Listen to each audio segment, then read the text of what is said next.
ముందుగా ఈనాటి పౌర్ణమి కార్యక్రమానికి చేసినటువంటి ఆత్మీయ ఆత్మబంధువులందరికీ మానస సరోవరం తరపుని స్వాగతం, సుస్వాగతం.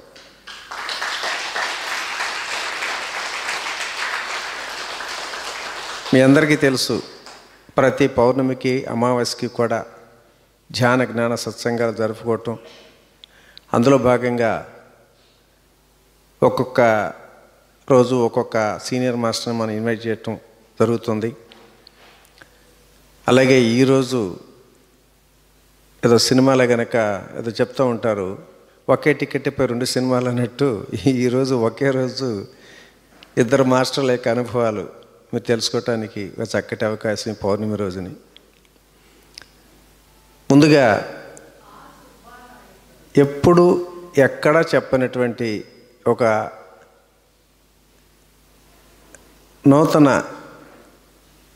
నూతనంగా ఉన్నటువంటి ఒక జీవిత సత్యాన్ని ఈరోజు ముందుగా మీకు చెప్పాలనుకున్నాను. ఆ తర్వాత లంచ్ తర్వాత డాక్టర్ రవివర్మ గారు చక్రాస్, మన జీవితంలో అన్ని అనారోగ్యాలకి మూలం చక్రాస్ బ్యాలెన్సింగ్ లేకపోవటమే, ఆ చక్రాస్ గురించి చాలా విపులంగా చెప్పడానికి వారు కూడా వచ్చి ఉన్నారు. కాబట్టి ఈ కార్యక్రమాన్ని సాయంత్రం 4:30, 5 గంటల దాకైనా మనం కంటిన్యూ చేసుకుందాం. ఓకే ఫ్రెండ్స్, ముందుగా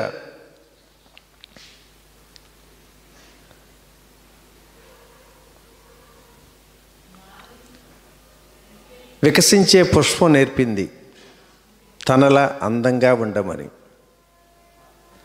రాలిపోయే ఆకు నేర్పింది జీవితం శాశ్వతం కాదని, ప్రవహించే వాగు నేర్పింది తనలా ఎన్ని అవరోధాలు వచ్చినా ముందుకు సాగమని, మెరిసే మెరుపు నేర్పింది ఒక క్షణమైనా తనలాగా ఉండమని. అలాగే నా జ్ఞానగురువు అయినటువంటి బ్రహ్మర్షి పితామహ పత్రిజీ తెలుసుకుందాన్ని పంచటమే నిజమైనటువంటి జ్ఞానం, తెలుసుకుంటే పొందితే ఆనందం, పంచితే పరమానందం అనే సత్యానికి అనుగుణంగా మరి నేను తెలుసుకోవటానికి ప్రయత్నం చేశాను చాలా కాలం నుంచి ఆయన యొక్క సన్నిధిలో. మరి ఆ తెలుసుకున్న దాన్ని పంచటం అనేది గత 10 సంవత్సరాలుగా జరుగుతున్నటువంటి సందర్భమే. అనేక జిల్లాలే కాదు, రాష్ట్రాలే కాదు, దేశ విదేశాల్లో కూడా ఈ ధ్యాన జ్ఞాన సత్సంగాలకు వెళుతూ, చిత్రం ఏంటంటే బయట ఎక్కడైనా చెప్తున్నారు కానీ మన మానస సరోవరంలో నా క్లాసులు ఎప్పుడు చెప్పటల్లా. ఏదో అంటారు కదా, ఊరుకుక్కను దరిచారని తినట్టు అని. మరి అంతా తెలిసిన వాళ్ళు ఏముందలే మన రామిరెడ్డి ఏం చెప్తాడులే అనేది మీకు అంతా తెలిసిన వాళ్ళు కదా, నాకు నిరాసక్తి కలగటం, అందువలన ఎక్కువ నేను ఇక్కడ చెప్పలేకపోతున్నాను. సరే, ఏదేమైనా నాకు తటవర్తి రాఘరావు గారు చాలాసార్లు చెప్పేవాళ్ళు, నీకు ఇంకా బయట నుంచి మాస్టర్లు ఎందుకయ్యా, ఎంతో అద్భుతంగా అనేక చోట్ల క్లాసులు చెప్తున్నప్పుడు ఎంతో ఆత్మజ్ఞానాన్ని బాగా పట్టుకున్న సందర్భంగా నువ్వే చెప్పొచ్చు కదా అని చెప్తూ ఉంటారు. సరే, అయినా నాకేంటంటే ఇతర ప్లేసులకి, కొత్త ప్లేసులకి వెళ్ళి చెప్పటమే అనువైతీగా మార్చుకున్నాను. ఏదేమైనా ఈరోజు ఒక కొంగొత్త ఒక జీవిత సత్యం. ఫ్రెండ్స్, ఇక్కడ కూర్చున్న వేళల్లో అందరూ కూడా ఆనందంగానే ఉండారా ఆనందంగా? ఏంటి చాలా నిస్తబ్దతగా, నిరాసక్తిగా ఉన్నారు?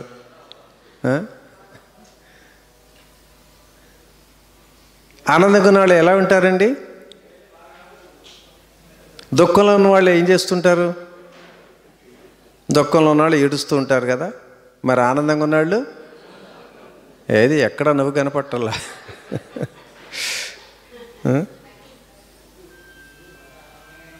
84 లక్షల జీవరాశుల్లో ఎవరికి దక్కినటువంటి ఒక అద్భుతమైన వరం ఏంటంటే ఒక మానవుడికే దక్కింది. సృష్టిలో ఎన్నో జీవరాశులు ఉన్నాయి, కానీ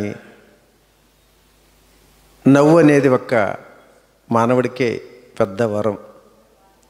మరి అంతటి వరాన్ని పొందినటువంటి మనం రోజుకి ఎన్నిసార్లు నవ్వుతున్నాం? నవ్వాల్సిన సమయంలో కూడా నవ్వలేకపోతున్నాగా.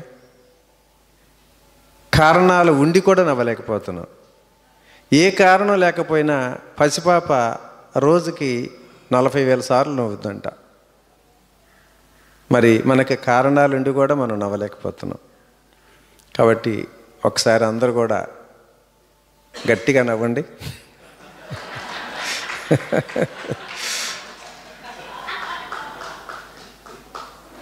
నవ్వులో చాలా రకాలు ఉంటాయి. ఇదేదో మైలు పక్కీరు నవ్వులాగా ఉంది కొంతమంది రోజు చూస్తుంటే. సరే, ఈరోజు ఏంటంటే ధ్యాన యోగ రహస్యం అనే దాని గురించి మనం కొంత క్లుప్తంగా తెలుసుకుందాం. ధ్యానం, యోగం, ఇక్కడ 2 పదాలు ఉన్నాయి. ధ్యానం అంటే మనందరికీ తెలిసిందే, అయితే యోగం కూడా తెలిసిందే. యోగం అంటే ఆధ్యాత్మిక భాషలో కలయిక అని చెప్తూ ఉంటారు. కానీ ప్రాపంచికంగా యోగం అంటే చాలా విపరీత అర్థాలు చేస్తూ ఉంటారు. యోగం అంటే మనందరికీ తెలుసు. ఏమనుకుంటాం? అబ్బా, యోగం పట్టిందిరా వాడికి, పట్టిందలా బంగారం అయిపోయిందిరా, అసలు వాడికి ఎదురే లేదురా, లక్షల కోట్లు సంపాదిస్తున్నాడురా అని చెప్పి బాగా మరి సంపదలు పెరుగుతున్న వాడిని చూసి అనుకుంటాం, బా ఏం యోగం పట్టిందిరా వాడికి. అవునా? అంటే సంపదలు పెరుగుతున్నంతసేపు వాడికి యోగం పట్టింది అని అనుకుంటూ ఉంటాం. కానీ ఈనాటి కాలంలో సంపదలు పెంచుకున్నంత మాత్రాన మరి ఆనందంగా ఉంటున్నాడా? ప్రతి మనిషి కోరుకునేది ఆనందమే కదా. మరి ఆనందాన్ని, డబ్బులు ఉన్నవాడే ఆనందంగా ఉంటాడు అనుకోవటం ఎంత అజ్ఞానమో మనందరికీ తెలిసింది. చాలామంది అనుకుంటారు, అబ్బా వాడికేరా నాయన అన్నీ ఉన్నాయిరా అని. కానీ లేనివాడికి లేదనే బాధ ఒక్కటేనండి, ఉన్నవాడికి అన్ని బాధలే. ఏవి వస్తాయో తెలియదు, ఏవి పోతాయో తెలియదు. ఎన్నున్నా ఎవరున్నా ఒక్కో టైంలో ఏమీ లేదనుకునేవాడు. ఒకరోజు చాలా ఉన్నాయి, అన్నీ ఉన్నాయనుకుంటాడు, మరోజు ఏమీ లేవు అనుకుంటాడు, మరొకనాడు ఏమీ లేకుండా పోతూనే ఉంటాడు. నేడున్నవారంతా ఒకప్పుడు లేనివారే, మరొకనాడు లేకుండా పోయేవాళ్ళే. కాబట్టి యోగం అంటే ఏదో ఉన్నతంగా ఎదిగి సంపదలు పోగేసుకుంటేనే యోగం కాదండి. మనందరికీ తెలుసు, పతంజలి మహాశయుడు యోగం అనే మాటలో యోగ చిత్తవృత్తి నిరోధ అన్నాడు. అవునా బాబు, నీకు యోగం అంటే నీ చిత్తంలో వృత్తులను నిరోధించినప్పుడే యోగం కలుగుతుంది నాయన అన్నాడు. అదేవిధంగా మరి ధ్యానం, యోగం 2 పదాల్లో ఈనాటి కథంలో యోగం అంటే లేనిదానిని సంపాదించుకున్నప్పుడు యోగం కలుగుతుంది. క్షేమం అంటే సంపాదించిందని నిలబెట్టుకున్నప్పుడే క్షేమంగా ఉంది. యోగక్షేమ వహావ్యహం అని మా ఎల్ఐసి వాళ్ళు కూడా ఎప్పటి నుంచో ఎంబ్లము ఇవ్వుతూనే ఉంటారు. కానీ అర్థాలే మారిపోయాయి. అలాగే మనందరికీ తెలుసు, భగవద్గీతలో కృష్ణ భగవానుడు యోగాల గురించి చెప్పాడు. 3 యోగాలు. 1 భక్తి యోగం, 2 కర్మయోగం, 3 జ్ఞానయోగం. అదే ధ్యానయోగం. జ్ఞానయోగం, ధ్యానయోగం ఉంటుంది. దాని ధ్యానయోగం అనుకుందాం మనం. అంటే ప్రతి ఒక్క వ్యక్తి కూడా ఏమనుకుంటాడు, ఏం కావాలి నీకంటే, నాకు ముక్తి కావాలి, మోక్షం కావాలి, ఈ జన్మ చర్చాత్రం కావాలి, ఇదే చివరి జన్మ కావాలి, ఆ పరమాత్మలో లీనం అవ్వాలి అని ఏదో చెప్తూ ఉంటారు ఆధ్యాత్మికంగా. మరి ముక్తి మోక్షం కావాలనుకున్నప్పుడు 3 యోగాలు మనకు చెప్పడం జరిగింది మహానుభావుడు. అందులోదికి భక్తి యోగం. భక్తి యోగం అంటే మరి నువ్వు నమ్మినటువంటి దైవానికి పూజలు, ప్రార్థనలు, భజనలు ఇవన్నీ నిరంతరం చేస్తూ ఉన్నప్పుడు ఆ ముక్తిని పొందొచ్చు అని చెప్తూ ఉంటారు. సరే, అదే నిజం అనుకున్నప్పుడు మరి పూజలు చేయాలంటే ఎంతటి కష్టమో, ఎంతటి ఖర్చుతో కూడిందో, ఎంత శ్రమతో కూడిందో, ఎంత నిష్ఠగా నియమంగా చేయాలో, సమయం ఎంత వెచ్చించాలో అందరికీ తెలిసింది. అలాగే కర్మయోగం అంటే మంచి కర్మల ద్వారా నువ్వు యోగం పొందొచ్చు అని చెప్పడం కూడా జరిగింది. మరి సద్భావనతో కూడిన మంచి కర్మలు చేయాలి. అందరూ అనుకుంటారు మంచి కర్మలు చేయాలి, మంచి కర్మలు చేయాలని. చెడు కర్మలు చేయాలని ఎవడు అనుకోడు. అందరూ అనుకుంటున్న ఆచరణలో శూన్యం. దాన్ని ఎంతో ప్లాన్డ్గా, జాగ్రత్తగా, కత్తి మీద సాములాగా మరి ప్రతి ప్రతి విషయాన్ని క్షుణ్ణంగా తెలుసుకొని ఆచరించేదానికి కర్మయోగం. దానికి చాలా శ్రమ ఉంది. ఇక మూడోది ధ్యాన యోగం. మరి ధ్యాన యోగంలో ఎంత సులువైన మార్గం మనందరికీ తెలిసింది. ఏమైనా డబ్బు ఖర్చు పెట్టాలండి? ధ్యానం చేయాలంటే ఏమైనా డబ్బు ఖర్చు పెట్టాలా? ఏమైనా గుళ్ళు గోపురాలు తిరగాలా? తీర్థయాత్రలు చేయాలా? పూజలు పునస్కారాలు చేయాలా? ప్రార్థన చేయాలా? అవసరం లేదు కదా. అలాగే కర్మయోగంలాగా అన్ని సత్కర్మలు చేయాలి, మంచి కర్మలు చేయాలి, సాధ్యమైనంతరికి పేదలకి సహాయపడాలి, అన్నదానాలు చేయాలి అని అటువంటి శ్రమలు కూడా లేవు. ఒక యజ్ఞాలు, యాగాలు చేయాలంటే ఎంతో శ్రమతో కూడిన పని. డబ్బు ఖర్చు అవుతుంది, మంది మార్బలం కూడా ఉండాలి. మరి ధ్యాన యోగం ఎంత సులువైనదో మనందరికీ తెలిసింది. ఏమి ఖర్చు లేదు, ఎలాంటి శ్రమ లేదు, ఎలాంటి పెట్టుబడి కూడా లేదు. హాయిగా రెండు కాళ్ళు క్రాస్ చేసుకొని కూర్చొని, రెండు కళ్ళు మూసుకొని మరి ప్రశాంతమైనటువంటి ఆ స్థితిలో పొందేటువంటి అనుభవం అది మాటలతో వర్ణించలేం. కాబట్టి అన్ని యోగాల కన్నా ధ్యాన యోగం అనేది చాలా అతి సులువైన మార్గం. ప్రస్తుతం మనందరం కూడా ధ్యాన యోగంలోనే ఉన్నాం, అవునా? ఈ ధ్యాన యోగాన్ని నేర్పినటువంటి, ప్రపంచాన్ని తెలియజేసినటువంటి బ్రహ్మర్షి పత్రిజీకి ఒకసారి గట్టిగా ధన్యవాదాలు తెలియజేద్దాం.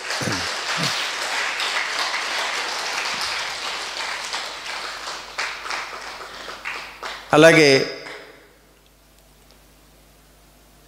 ప్రతి ఒక్కరూ కూడా మనకి స్నేహితులు కానీ, బంధువులు కానీ మరి చాలా కాలం తర్వాత కలుసుకున్నప్పుడు, ఎదురైనప్పుడు పరామర్శిస్తాం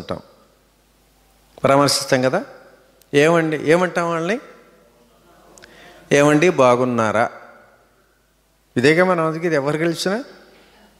కానీ పత్రిజీ మాత్రం బాగున్నారా అంటే రెండు చెంపలు పగలగొడతాడు ముందు, అవునా?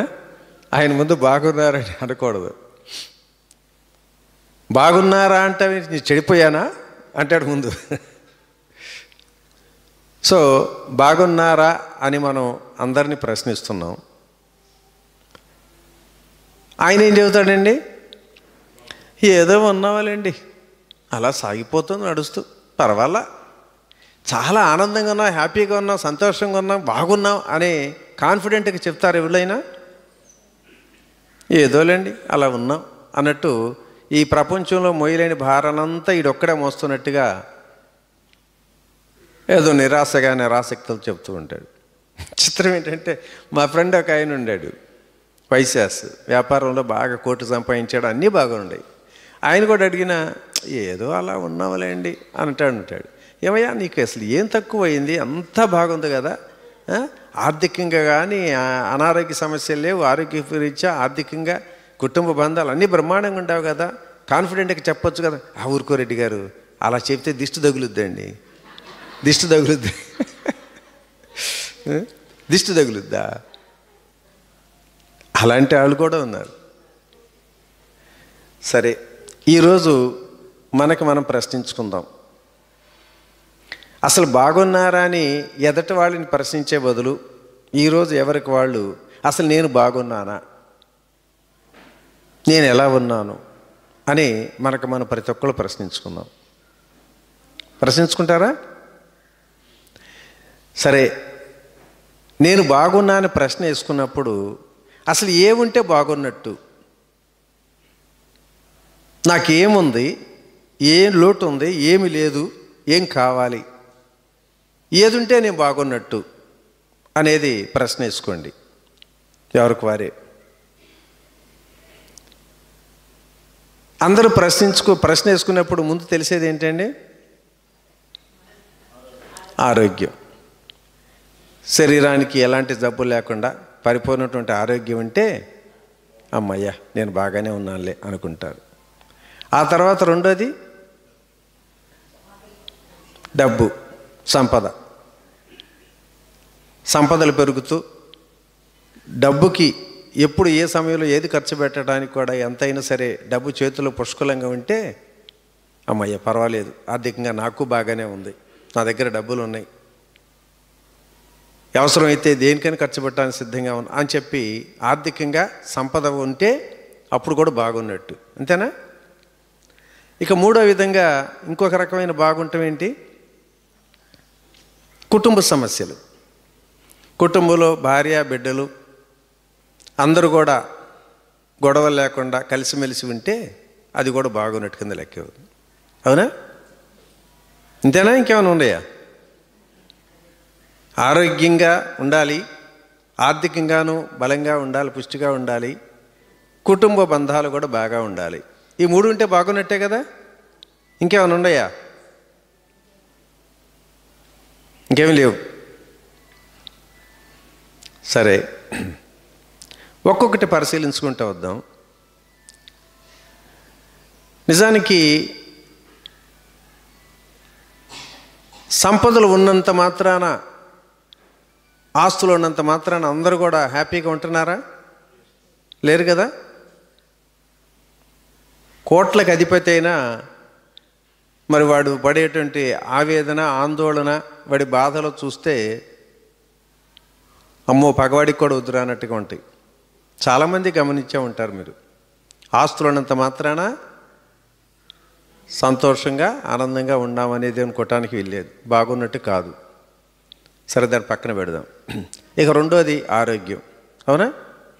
అంటే శరీరానికి ఎలాంటి అనారోగ్యాలు లేకుండా పరిపూర్ణటువంటి ఆరోగ్యంతో ఉన్న వ్యక్తి బాగున్నట్టు కింద లెక్క. అవునా? ఈ మాటకు ఒప్పుకుంటారా లేదా? సరే, ఒక ఆయన బాడీ అన్ని రకాల జిమ్మింగులు, వాకింగులు, స్విమ్మింగులు అన్నీ చేసి బాడీ బిల్డర్ లాగా, సిక్స్ ప్యాక్ లాగా బాడీని పెంచి మరి రకరకాల మేకప్లతోటి ముఖాన్ని ప్లాస్టిక్ సర్జరీ అందంగా, ఎంతో అందమైనటువంటి ఫేస్ కట్తో చేసి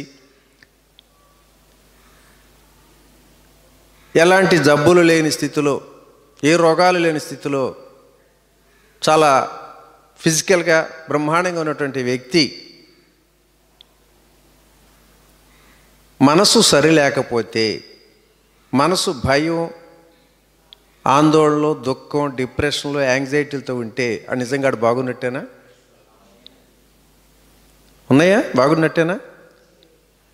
అంటే శారీరకంగా బ్రహ్మాండంగా అన్ని రకాలటువంటి ఎలాంటి సమస్య లేనటువంటి, శరీరానికి ఎలాంటి జబ్బు లేని స్థితిలో ఉన్న వ్యక్తి బాగున్నట్టు కాదు. ఏముండాలి మళ్ళీ? మనస్సు కూడా స్థిమితంగా, ఒక పాజిటివ్ దృక్పథంతో, ఒక శాంతిగా, ప్రశాంతంగా ఉన్నటువంటి స్థితిలో, అంటే మనస్సు కూడా బాగుండాలి.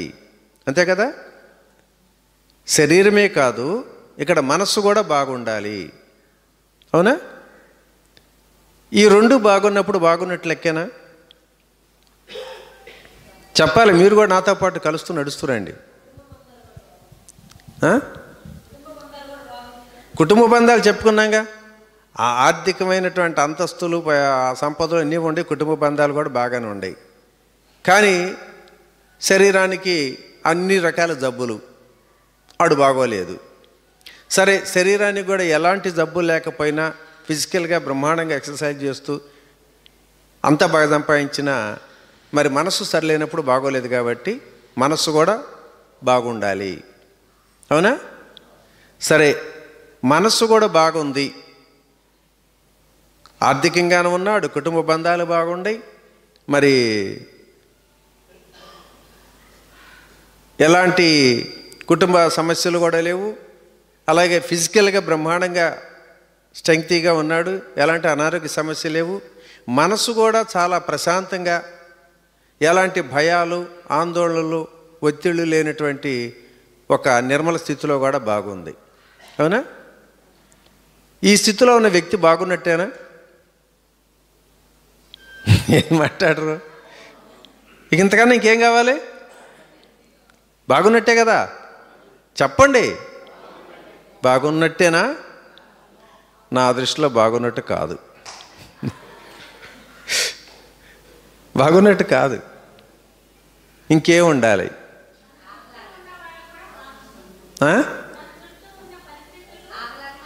అవి కూడా బాగుంటాయి, పరిస్థితులు కూడా బాగానే ఉంటాయి, వాతావరణ పరిస్థితులు బాగుంటాయి, చుట్టూ పరిసర పరిస్థితులు అన్నీ బాగుంటాయి. ఆత్మజ్ఞానం, ఆహ్లాదకరమైన వాతావరణం బాగానే ఉంది, ఆత్మజ్ఞానం కూడా మెండుగానే ఉంది. ఇంకొకటి కూడా కావాలి, అదేంటి తెలుసా? బుద్ధి కూడా బాగుండాలి. బుద్ధి ఏదన్నా ఆడు తప్పు, అరే బుద్ధి లేని గాడిద ఏంటి పనులు, ఏం చేస్తున్నారు నువ్వు, అసలు నీ బుద్ధి ఉందంటారా అంటారా? అన్నీ బాగుంటాయి, ఫిజికల్గా బ్రహ్మాండంగా, మరి 6 ప్యాక్ బాడీ లభించేసి ఆర్థికంగా సంపాదించి తర్వాత మనసు కూడా ప్రశాంతంగా ఉన్న స్థితిలో ఆడి బుద్ధి సరిగ్గా పనిచేయట్లా. బుద్ధి లేని పరిస్థితుల్లో ఎలా ఉంటుంది? బాగున్నట్టేనా? చెప్పండి. బుద్ధి అంటే నాకు ఒక సంఘటన గుర్తొస్తుంది, నా జీవితంలో జరిగిన సంఘటన. ఇక్కడే దగ్గరలో ఒక 5 కిలోమీటర్ల దూరంలో ఎప్పుడో ఒక 15 సంవత్సరాల క్రితం ఒక 200 గజాల స్థలంగా ఉన్నాం. ఎవడైనా స్థలాన్ని ఆక్రమించేసినప్పుడు గట్టు 1 గజం జరుగుతాడు, ఒక 2 గజాలు జరుగుతాడు. వాడేం చేశాడు, అసలు మా స్థలం 200 గజాలకి ఇది మొత్తం నాదే అని చెప్పి గోడ కట్టేశాడు మేము లేని టైంలో. ఇక దాని మీద చూసేటప్పటికి ఇక చాలా బాధ వేసినిపించింది, దీని గురించి ఎదుర్కొందాం అనేటప్పటికీ వాడిని విచారిస్తే వాడు కూడా ఇట్లాంటి మంచి రౌడీజంగా ఈ స్థలాల ఆక్రమణలో ఉంటారు కదా, మనకి రకరకాల పద్ధతుల్లో దురాక్రమణ చేసేవాళ్ళు. వాడు అంగు ఆర్భాటంతో హంగామా చేసి అన్ని రకాలుగా ఎదుర్కోవటంగా సిద్ధమయ్యే కట్టేశాడు. సరే, మా బావమరుదులు మా తమ్ముళ్ళు చెప్తే వాళ్ళందరూ దూకుతున్నారు, అసలు మన స్థలంలో వాడు గోడ కట్టిన గోడ పడగొట్టేసేద్దాం అది ఇది అని చెప్పాను.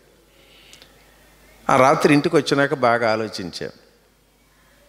ఓకే, ఇప్పుడు న్యాయమైనటువంటి పద్ధతిలో మనం పోయి ఎదుర్కొంటాం, మరి రేపు వెళ్ళి పడగొట్టేస్తాం. ఇప్పుడు వీళ్ళందరూ సపోర్ట్ ఇస్తున్నారు కదా, ధైర్యంగా నాకు అండగా ఉంటున్నారు. పడగొట్టిన తర్వాత వాడు ఊరుకుంటాడా? వాడు ఊరుకోడు కదా. అక్కడ మళ్ళీ వాడు ఒక 10 మందిని తీసుకొస్తాడు. 10 మంది తీసుకొచ్చినప్పుడు మళ్ళీ మనం వెళ్ళాలి 10 మంది. అక్కడ మాటలతో ప్రారంభమవుద్ది, ఆ మాటలు చేతల్లోకి సాగుద్ది, ఆ చేతల్లో తర్వాత చేతలు స్టార్ట్ అయిన తర్వాత ఏం జరుగుద్దో కూడా మనకు తెలియనటువంటి స్థితి. అక్కడ ఏం జరుగుద్దో ఊరికి మాట్లాడుకుందాం అడుగుదాం అనే పద్ధతిలో పోయినప్పుడు ఆ ఘర్షణ స్టార్ట్ అయిందంటే ఆ ఘర్షణలో ఏం జరుగుద్దో కూడా తెలియని పరిస్థితి. అవునా? లేదు, అక్కడ ఘర్షణ అయిన తర్వాత పోలీస్ కేసు పెట్టామనుకో, వాడు పోలీస్ కేసు పెడతాడు, బైండ్ ఓవర్ కేసులు పడతాయి. ఇక వీళ్ళు 5 నెలలు 6 నెలలు రోజు వాయిదాలు ఇస్తాడు, వాయిదాల చుట్టూ తిరగాలి. 2 సార్లు 3 సార్లు తిరుగుతారు నా తమ్ముళ్ళు కానీ బావమరుదులు కానీ. 3వ సారి ఏమనుకుంటాడు, మా బావ లేనిపోయింది తగలాట తగ్గిచ్చేటాడు నాయన, శుభ్రంగా ఏనాడు కూడా అసలు పోలీస్ స్టేషన్ అంటే తెలియదు, కోర్టు అంటే తెలియదు, మమ్మల్ని కోర్టు పక్షులుగా తయారు చేశాడని చెప్పి మనసులో అనుకుంటారా లేదా? ఖచ్చితంగా అనుకుంటారు. ఇంట్లో నుంచి మళ్ళీ ఇక వాళ్ళు కూడా సాగిస్తారు. ఎగేసు పోయావు కదా రోజు బావా అని, బాగా అనిపించు అని వీళ్ళు పొడుస్తూ ఉంటారు పోట్లు. సరే, అదే ఇప్పుడు ఆ 200 గజాలు కనుక నాకు లేకపోతే నాకు అదే శరణ్యం ఇక అది లేకపోతే నా జీవితమే లేదు, నాకు తినడానికి లేదు, జరగదు అనుకునే భావన ఉందా అంటే వాస్తవానికి ఆ 200 గజాలటువంటి ఆస్తి నాకు ఇప్పట్లో అసలు అవసరం లేదు. అది నా కొడుకులు తీసుకుంటారో నా మనవళ్ళ అనుభవిస్తారో అని తెలియదు. నాకు కావాల్సిన పద్ధతులు నాకు ఉంది. ఇప్పుడు ఎంతో ప్రశాంతంగా బతుకుతున్నా. దానికోసం ఇవాళ నేను ఒక అడుగు కనుక ముందుకేసానంటే ఇక 2 నెలల 6 నెలల సంవత్సరం ప్రతిరోజు కూడా దాని గురించి విపరీతమైన టెన్షన్తో బ్రతకాలి. ఏం జరుగుద్దో వాడిని ఏం చేయాలి, వీడిని చేయాలి, ఆ కేసా ఈ కేసా అని వీళ్ళందరి చేత మాట్లాడటం ఇంత అవసరమా? ఏం జరగాలో న్యాయ పోరాటం చేద్దాం, మనకు వద్దని చెప్పి మా వాళ్ళందరినీ నెక్స్ట్ పిలిచి వద్దు బావా, వద్దురా నాయన, మనం న్యాయ పోరాటం కోర్టుకి వేద్దాంలే అని అన్నాం. అంటే వీళ్ళు అన్నారే, ఇంత పిరికివాడి, అసలు నువ్వేమి పిరికితనంగా మాట్లాడితే కళ్ళు మూసుకొని జానం అంటే ఈ పిరికితనమే నేను పిరికాణ చేసిందని చెప్పి వీళ్ళందరూ ఇంకా అనేవాళ్ళు. సరే, ఏదేమైనా దూరదృష్టం మనం ఆలోచించిన తర్వాత ఇది పద్ధతి కాదనుకున్నాం, కోర్టుకి వేసాం. 2 సంవత్సరాలు జరిగిన తర్వాత ఆ కోర్టు కూడా మనకే అనుకూలంగా తీర్పిచ్చింది. అయినా సరే వాడు మళ్ళీ పై కోర్టుకి వెళ్ళాడు. ఈ కోర్టులు అంటే మనకు తెలిసిందే కదా. చూద్దాం, ఎన్ని కోర్టులు తిరిగినా ఆఖరి సుప్రీంకోర్టుకు పోయినా మన హక్కు ఎక్కడికి పోయేది కాదు, ఎప్పుడైనా మన దగ్గరికి రావాల్సిందే. ఇప్పటికి దాదాపు 5 సంవత్సరాలు అయ్యింది. ఈ మధ్యకాలంలో మళ్ళీ వేరే మనుషుల చేత మనం రాజీ చేసుకుందాం, ఏదో మాట్లాడుకుందాం, నేను పెట్టిన ఖర్చు ఏదన్నా చాలా పెట్టాను, దానికి ఏదన్నా రెమిటెంట్గా ఇచ్చి మాట్లాడుకుందాం అంటే పిలుస్తున్నాడు. అదే గనక ఆ రోజు గనక మరి మనం దుంకామనుకో ఏమయ్యేది పరిస్థితి తెలియదు. సో అప్పుడు బుద్ధి ఇట్లాంటి విషయాల్లో ప్రతి క్షణము ఏదో ఒక రక సమస్యలు వస్తున్నప్పుడు ఆ సమస్యలకి ఎలాంటి పరిష్కారం చేసుకోవాలి అనేది ఆలోచనతో చేసేదే బుద్ధి, అవునా? సో బుద్ధి కూడా మనకు బాగుండాలి, అవునా? ఇప్పుడు ఏమి బాగుండాలండి? నేను బాగుండాలంటే ఏమేమి ఉండాలి చెప్పండి? సంపదలు ఉండాలి, ఆరోగ్యం ఉండాలి, మనసు బాగుండాలి, బుద్ధి కూడా బాగుండాలి. ఇవన్నీ బాగుండేప్పుడు బాగున్నట్టేనా చెప్పండి? ఏదో మళ్ళీ పెట్టకాటం పెడతాడు బాబు, లేనిపోతే మనకెందుకు ఆయనే చెబుతాడు అనుకుంటున్నాడా? ఇక ఇంతకన్నా కావాల్సింది ఏముందండి చెప్పండి?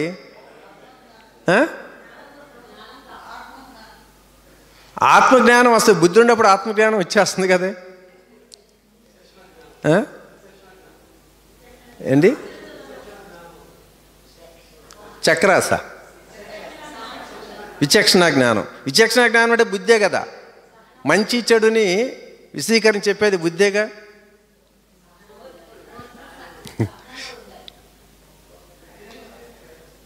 ఇవన్నీ బాగున్నట్టు కాదు,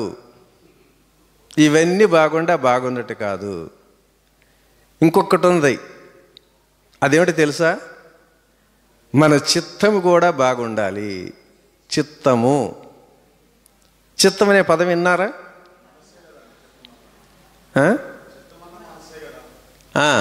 మనసే. మనస్సులో ఒక పార్ట్. మనస్సు సబ్కాన్షియస్ మైండ్, సబ్కాన్షియస్ మైండ్ అని విన్నారా? మనస్సు, అంతఃకరణ మనస్సు 2 ఉన్నాయి కదా. అంతఃకరణ మనస్సు కానీ సబ్కాన్షియస్ మైండ్ కానీ అదే చిత్తము, అవునా? ఈ చిత్తం కూడా బాగుండాలి, అవునా? అసలు ఈ చిత్తం అనే పదం మనం చాలాసార్లు విన్నాం. మనందరికీ తెలుసు, యోగ వేమన పద్యాలు చదువుకుంటున్నాం. ఏముంది దాంట్లో? పాకశుద్ధి లేని భాండమేలా, ఆత్మశుద్ధి లేని ఆచారమేలా, చిత్తశుద్ధి లేని శివపూజలేలరా విశ్వదాభిరామ వినిరవేమ అన్నాడు. ఇందాక అనుకున్నట్టు యోగం అనుకుంటున్నాం. అసలు యోగం అంటే రకరకాల అర్థాలు చెప్పారు. కానీ మరి పతంజలి మహాశయుడు అసలు యోగం అంటే ఏంటంటే, యోగ చిత్తవృత్తి నిరోధ. యోగం అంటే నీ చిత్తంలో వృత్తులు నిరోధించినప్పుడు యోగం కలుగుద్దు నాయన అని చెప్పాడు. చిత్తమనే పదం వింటున్నాం, కానీ ఎప్పుడు దాని నుంచి లోతుగా మనం పరిశీలన చేసుకోవాలా, లోపలికి వెళ్ళాలా, అవునా? ఈరోజు అసలు ఆ చిత్తం అంటే ఏమిటి, ఆ చిత్తంలో వృత్తులేంటి, మనం అనుకున్న విధంగా మనల్ని దుఃఖాలకి, బాధలకి, కష్టాలకు గురి చేసేది నిజంగా చిత్తమేనా, దాని గురించి కూడా తెలుసుకుందాం. చిత్తం అంటే ఏమిటి? ఇప్పుడు నేను ఒక గ్లాసు మామిడికాయ జ్యూస్ తీసుకొచ్చి, ఏమండి ఇది తాగొచ్చా అని అడిగితే ఏమంటారండి? తాగుతారంటే తాగుతాం సార్ అంటారు, అవునా? ఎలా ఉంటుంది ఇదంటే ఏం చెప్తారు? బా చాలా బాగుంటుందండి, తియ్యగా ఉంటుందండి, ఎంత మధురంగా ఉంటుందో అని అంటారు, అవునా? నెక్స్ట్ ఇంకొక గ్లాస్ చూపించి, కుంకుడుకాయ రసం అండి ఇది, కుంకుడుకాయ రసం తాగుతారా అంటే ఏమంటారు మీరు? అమ్మో మేము తాగమండి అంటారు. ఎలా ఉంటుందన్నమాట? అమ్మో కటికి చేదండి అని అంటారు, అవునా? ఎలా తెలిసింది మీకు? అసలు ఏం తాగలా, మీరు ఏమి తాగలా. మామిడికాయ జ్యూస్ ఎలా ఉంటుందంటే తీయగా ఉందన్నారు, కుంకుడుకాయ రసం చేదుగా ఉందన్నారు. ఎలా తెలిసింది మీకు తాగకపోయినా? గతంలో తాగి చూశారు, ఆ తాగిన అనుభూతిని మీ చిత్తంలో స్టోర్ అయింది, అవునా? కుంకుడుకాయ రసం తాగారు, ఆ చేదు, అమ్మో ఇదైతే తీపి అదైతే చేదు అనేటువంటి ఒక అనుభవాన్ని మీ చిత్తంలో రికార్డ్ అయిపోయింది, అవునా?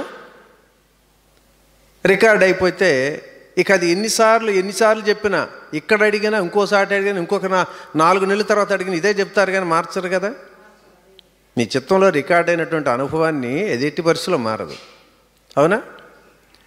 సో కాబట్టి చిత్తం అంటే అనుభవాల సారాంశం, అనుభవాలను ఒక చోట స్టోర్ చేసేదే చిత్తము. ప్రతిరోజు 5 జ్ఞానేంద్రియాల ద్వారా, 5 కర్మేంద్రియాల ద్వారా, శరీరము, మనస్సు, బుద్ధి చేత కలిగినటువంటి అనుభవాలన్నిటినీ ఒకచోట నిక్షిప్తం చేసి భద్రపరిచే స్థలమే చిత్తము. ఇప్పుడు అర్థమైందా చిత్తం అంటే ఏంటో? మీకు ఇంకొక ఉదాహరణ చెప్తాను.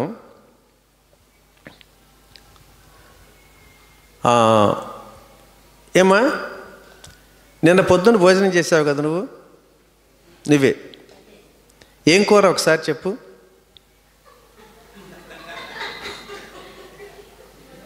ఏం కూర? పప్పు. తట్రాయించావు, పప్పు అన్నావు. సరే, నిన్నటి రోజుని ఇదే క్షణంలో నువ్వెక్కడుండవు? మీ ఇంట్లోనే ఉండవు. ఏం ఆలోచిస్తున్నావు? ఆ రోజు ఆ సమయంలో ఎవరు కలిశారో, ఎక్కడున్నారు, ఏం ఆలోచిస్తున్నావు? లేదు మొన్నటి కూర ఏదైనా చెప్పగలదవా? మొన్న రోజున ఎక్కడ వెళ్ళావు అని చెప్పగలదవా? ఈ సమయంలో ఎక్కడుండావు అని చెప్పగలదవా? ఎవరితో మాట్లాడావని చెప్పగలదవా? గుర్తుండు. నిన్నటి కూరేంటో చెప్పలేని పరిస్థితి, అవునా? అదే పరిస్థితి ఒక 10 సంవత్సరాల క్రితం మీ ఇంటి పక్కమటి ఒక ఆవిడ మీ ఇంటి పక్కమటే ఉంటుంది. కలిసిమెలిసి బాగానే ఉండారు. తర్వాత ఏదో చిన్న గోడ, నువ్వేదో ఒక గోడ మీద ఏదో బట్టలు ఆరేస్తే ఆ బట్టలు వాళ్ళ దాంట్లో పడేటప్పటికి ఆవిడ ఇష్టం వచ్చినట్టుగా కరట మొదలుపెట్టింది. బుద్ధి ఉందా, జ్ఞానం ఉందా, అసలు ఏంటి బట్టలని మా దాంట్లో పడేస్తున్నారు, ఈ సీసాలని ఆ గోడ మీద పెట్టి పడ్డాయి అని చెప్పి ఇక గొడవ స్టార్ట్ అయింది, అవునా? గొడవ పడ్డప్పుడు వాళ్ళు తెరిచినప్పుడు నువ్వు ఉంటావు కదా, నువ్వు ఊరుకో కదా, నువ్వు అదేనమ్మా ఏమైంది, ఊరికే బట్టలు పడితే తీసేస్తాం కదని అంటే ఆవిడ ఇచ్చిన రెచ్చిపోయింది. కొంచెం బాగా నోరున్న ఆవిడ. ఇక మాట పెరిగింది. మీరేమో గొడవలు పడిన తర్వాత మీ మగవాళ్ళకి చెప్పేశారు, వాళ్ళు కూడా రారా చూసుకుందామని చెప్పని తెలుస్తుంది. ఇక అది ఏ స్థితిలోకి వెళ్ళిందో తెలియదు. ఇక వాళ్ళు కొంచెం నోరున్నాడు, అవతల బలాజ్యుడు కాబట్టి మిమ్మల్ని ఇష్టం వచ్చినట్టు తిట్టేశారు. చుట్టుపక్కల అందరూ పోగయ్యారు, నానా మాటలు అన్నారు మిమ్మల్ని. ఇక నువ్వేం చేసావు? ఇంట్లో వచ్చి ఏడుస్తూ పడుకున్నావు. నాకింత పరాభవం జరిగిందా, ఇన్ని మాటలన్నాను అని నీ మగుడిని కూడా భర్తను కూడా అసలు నీకు నోరు వాయలేదు, నన్ను ఇన్ని మాటలు అనిపించావు అని చెప్పి ఆయన మీద అరవటం. ఇకేదో రకరకాల బాధలు పడ్డా అయిపోయి. తర్వాత ఇక మీ తమ్ముళ్ళు వాళ్ళ అన్నలు ఉండారు, వాళ్ళకి చెప్పి రే నన్ను ఇట్లా ఈ రకంగా తిట్టేసింది, రండి అడుగుదామని చెప్పానంటే వాళ్ళు కూడా చూద్దామని 10 రోజులు జరిగిన తర్వాత 11వ రోజు ఈ ఇంటి వాళ్ళకి ట్రాన్స్ఫర్ అయిపోయింది, ఢిల్లీ ట్రాన్స్ఫర్ అయిపోయింది. వీళ్ళు లట్టు బుట్టు తీసుకుని వెళ్ళిపోయారు. ఈ 10 రోజులు నీకు అశాంతే. రోజు పడుకొని వీళ్ళని ఇన్ని మాటలు అన్నారు, ఎట్లయినా దెబ్బతీయాలి, నా అన్నలను తమ్ముళ్ళు తీసుకొచ్చి అంతకంత పరాభం చేయాలి అని ఇక 10 రోజులు ఇదే ఆలోచన, ఇక నీకు రెండో ఆలోచన లేదు. అవునా? వీళ్ళు ఢిల్లీ వెళ్ళిపోయారు, కనపట్టల్లా. ఏమయ్యారంటే ఢిల్లీ పోయారని. అమ్మయ్యా పోయారు, పేడ వదిలిపోయిందిలే వాణిలే అని చెప్పి కాస్త ప్రశాంతంగా అనుకొని ఇక అక్కడి నుంచి ఇక నీ జీవితంలో రోజు చక్కగా ధ్యానం చేసుకోవటం, మంచి చెడ్డ రొటీన్ వర్క్లో పడిపోయావు, దీని గురించి మర్చిపోయావు. అవునా? 10 సంవత్సరాల తర్వాత అసలు వాళ్ళకి పూర్తిగా మర్చిపోయావు. 10 సంవత్సరాల తర్వాత నీ ఇంటి పక్కన బట్టి వాళ్ళ బంధువులు ఎవరు అంటే వాళ్ళకేదో ఒక ఫంక్షన్ జరుగుతుంటే ఆ ఫంక్షన్కి అటెండ్ అయినప్పుడు నీ ఇంటి ముందు ఆమె కనపడింది. ఆమెను చూసావు, చూడంగానే ఏం గుర్తొస్తుంది? ఆ రోజు జరిగిన సంఘటనలు మొత్తం సినిమా రీలాగా కదులుతూ ఉంటాయి. తిట్లు మాటలతో సహా మొత్తం వచ్చేస్తాయి. అవునా? నిన్నటి కూర ఏంటో చెప్పలేకపోయావు, నిన్న ఎవరితో మాట్లాడుతున్నావో చెప్పలేకపోయావు. కానీ 10 సంవత్సరాలు జరిగిన సంఘటనని మొత్తం మళ్ళీ మొదలుపెట్టి రిపీటెడ్గా డైలాగ్తో సహా చెప్తున్నావు. ఎక్కడి నుంచి వచ్చింది ఇది? జరిగింది, ఇది జరిగింది, అది జరిగింది. నిన్న కూడా జరిగిందిగా, నిన్న కూడా కూర తిన్నావుగా వండి. సో అంత మనసు చుట్టూ పరిభ్రమిస్తున్నాం మనం. అవునా? మనసు చేసే పనులు 4 అండి. మనసు చేసే 4 ఏమిటంటే, 1 గుర్తు చేసుద్ది, 2 ఆలోచిస్తుంది, 3 అనుభూతి చెందుద్ది, 4 మర్చిపోయిద్ది.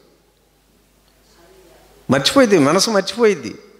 ఆయా సమయానికి తగ్గట్టుగా గుర్తు చేసుకోవటం, ఆలోచించటం, అనుభూతి చెందడం జరుగుతుంది. కానీ తర్వాత మళ్ళీ మర్చిపోయిద్ది. మతిమరుపు అంటే అదే కదా. అన్నీ గుర్తుంటున్నాయా? ప్రతిరోజు జరిగే సంఘటనలన్నీ మనకు గుర్తుంటున్నాయా? సో కాబట్టి చిత్తం అంటే ఒక ఇన్ఫోర్స్గా శరీరం ద్వారా కానీ మనస్సు ద్వారా కానీ జరిగిన సంఘటనలకు అనుగుణంగా ఒక ఇన్ఫోర్సర్ జరిగిన సంఘటనని ఒక ముద్రలాగా, ఒక గుర్తులాగా ఒకసాట స్టోర్ చేయబడుతుంది. దాన్ని చిత్తము అంటారు. అవునా? ఇప్పుడు అర్థమైందా మనసుకి చిత్తానికి ఉన్న డిఫరెన్స్? ఇందాక ఆయన అన్నాడు, ఏమండి చిత్తం అంటే మనసే కదా అన్నాడు. ఎస్, కరెక్టే, చిత్తం అంటే మనసే. ఇప్పుడు నేను ఎవరినండి చెప్పండి? రామిరెడ్డి. ఈరోజు మీ క్లాస్ చెప్తున్నటువంటి వ్యక్తిగా చూస్తున్నారు. ఓ గురువు అనుకోండి, పని గురువుగా ఉన్నారు. అవునా? ఎదురుగా పక్కనే నా భార్య కూర్చొని ఉంది. ఆవిడని అడిగారు మీరు, ఏమండి ఈయన ఎవరండి అన్నారు. ఏం చెప్పుద్ది? మా ఆయనండి, నా భర్త అండి అంటాడు. అక్కడ మా అబ్బాయి కూర్చున్నాడు. బాబు ఆయన ఎవరండి అంటే మా నాన్న అంటాడు. అక్కడ నా చెల్లెలు కూర్చుంది. ఏమ్మా ఆయన ఎవరండి అంటే మా అన్నయ్య. అన్నీ నేనేమన్నా మారానా? మీకు గురువుగా, ఆవిడకి భర్తగా, ఆయనకి నాన్నగా, తండ్రిగా, ఆవిడకి అన్నగా ఒకే వ్యక్తిని సమయాన్ని సందర్భాన్ని బట్టి పదాలు మారిపోయినాయి కదా. అట్లాగే మనస్సు, చిత్తము, అహంకారము ఇవన్నీ కూడా కలిసిమెలిసి ఉంటాయండి. కలిసిమెలిసి ఉంటాయి. సందర్భానుసారంగా సమయానుకూలం బట్టి మారిపోతూ ఉంటాయి. అవునా? కాబట్టి ఇప్పుడు మనం ఏం చేయాలి? చిత్తాన్ని శుద్ధి చేసుకోవాలి, మనస్సును కాదు. ఇప్పుడు దాకా నా మనసు నా మాట వింటలేదండి, నా మనసు నేను చెప్పినట్టు వింటలేదండి, నా మనసు నేను జయించలేకపోతున్నానండి అని చెప్పి చాలామంది అంతా మనసు మనసు మనసు అంటూ ఉంటారు. అవునా? మనస్సుని కాదండి.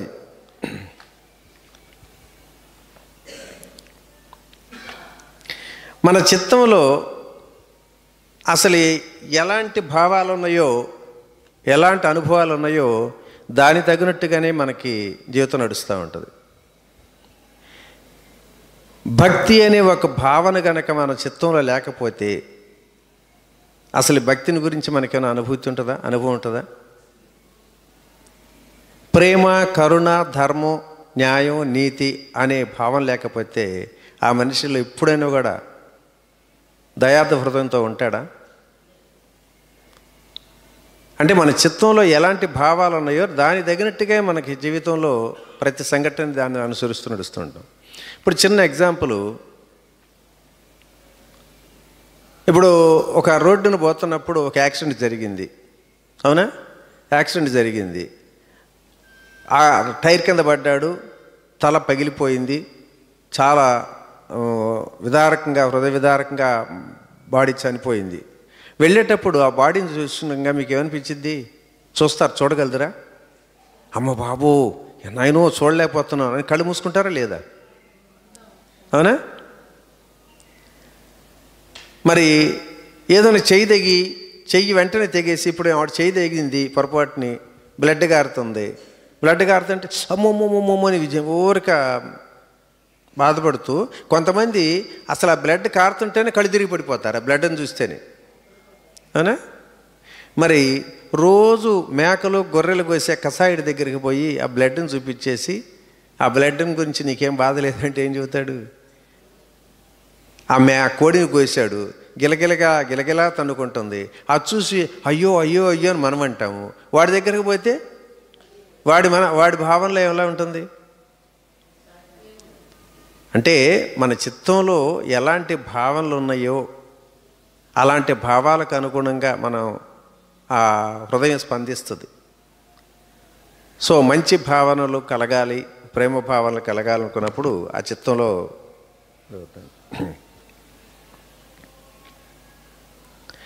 కాబట్టి ఇప్పుడు ఇందాక మనం ప్రశ్న వేసుకున్నాం ఏంటి? నేను బాగుండాలి అని ప్రతి ఒక్కరు కోరుకుంటాం, అవునా? మరి నేను బాగుండాలి అనుకున్నప్పుడు ఇప్పుడు మనకి ఏముంటే బాగున్నట్టు ఒక్కొక్కటి చెప్పుకుంటూ వచ్చాం. ఏమేంటి? ఏం బాగుండాలి చెప్పండి? ఆరోగ్యం, శరీరానికి ఎలాంటి అనారోగ్యాలు లేకుండా పరిపూర్ణటువంటి ఆరోగ్యం ఉండాలి.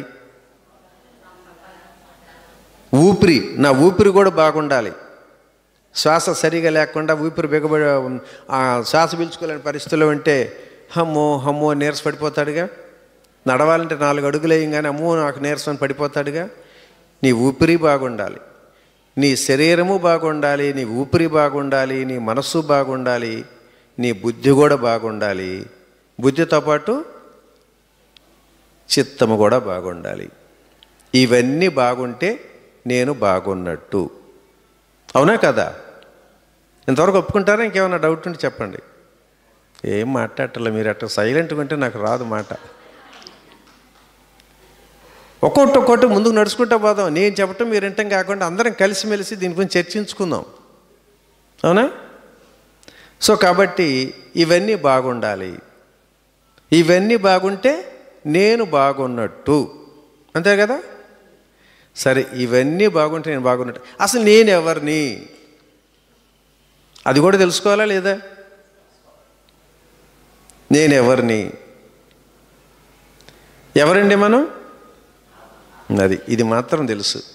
పాఠం పడుకున్నట్టు ఎవరండి అని అంటే టక్కని నేను ఆత్మనండి పాఠం చెప్పినట్టు చెప్పేస్తున్నావు, అవునా? నేను ఎవరిని అని అనుకున్నప్పుడు చూడండి, ఇప్పుడు ఇందాక అనుకున్నట్టు ఫిజికల్ బాడీని చూసినప్పుడు కనిపించే ఆకారం, అరికాళ్ళ దగ్గర నుంచి తల వెంట్రులు కనిపించేటువంటి ఈ శరీరం మొత్తం కూడా నేనే అనే భావంతోనే అందరం ఉంటున్నాం, అంతే కదా? నాకు సంఘటన గుర్తొస్తుంది. నేను ఇట్లాగే మా వాడిని మొట్టమొదటి ధ్యానం క్లాస్కి వెళ్ళినప్పుడు ఓ మాస్టర్ ఇట్లాగే నేనెవరిని అంటే ఇక అందరూ నేను ఆత్మ అని చెబుతూ ఉండారు. నేను అక్కడే కూర్చుంటాను, నీవెవరు అన్నాడు. ఏం చెబుతాం అన్నాడు, కూర్చున్నట్ట. నిన్నేనండి, మీరెవరండి అన్నాడు. ఇక నాకు భలే చిరాకేసింది. వెంటనే లేచి, కనపడలేదా మీకు? నన్ను పట్టుకొని నన్ను ఎవరంటావేంటి? కనపడుతున్నాను కదండి, నేనెవరు అంటావేంటి అన్నాడు. అట్లాగే అప్పుడు ఆ నేను గురించి నాకు అంత అవగాహన లేదు. కానీ ఈరోజు నేను అంటే ఇప్పుడు ఇందాక అనుకున్నట్టు మన శరీరాన్ని నేను అనుకుంటున్నాం కదా, నా శరీరమే నేను అనుకున్నప్పుడు నా శరీరంలో ఏం జరుగుతుందో నాకు తెలుస్తుందిగా. నా శరీరంలో ప్రతిదీ జరుగుతున్నదే తెలుస్తుంది.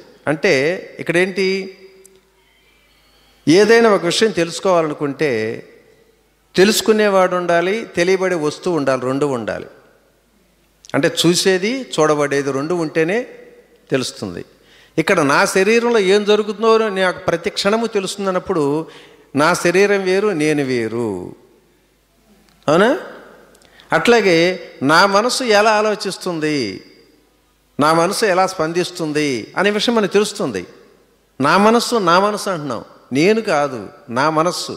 అంటే నా మనస్సు వేరు, నేను వేరు. నా బుద్ధి ఎలా పనిచేస్తుంది, బుద్ధి ఎలా ఆలోచిస్తుంది, బుద్ధి వేరు, నేను వేరు. అవునా? కాబట్టి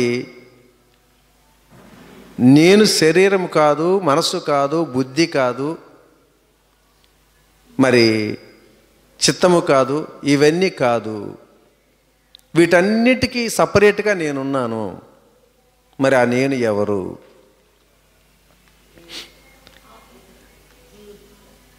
ఇప్పుడు దాకా ఏమనుకుంటున్నాం? అహంకారం.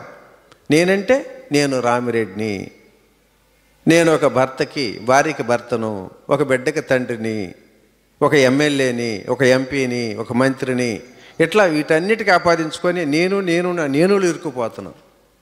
కానీ అన్నింటికీ మూలమైనటువంటిది మరి ఒకటి ఉంది.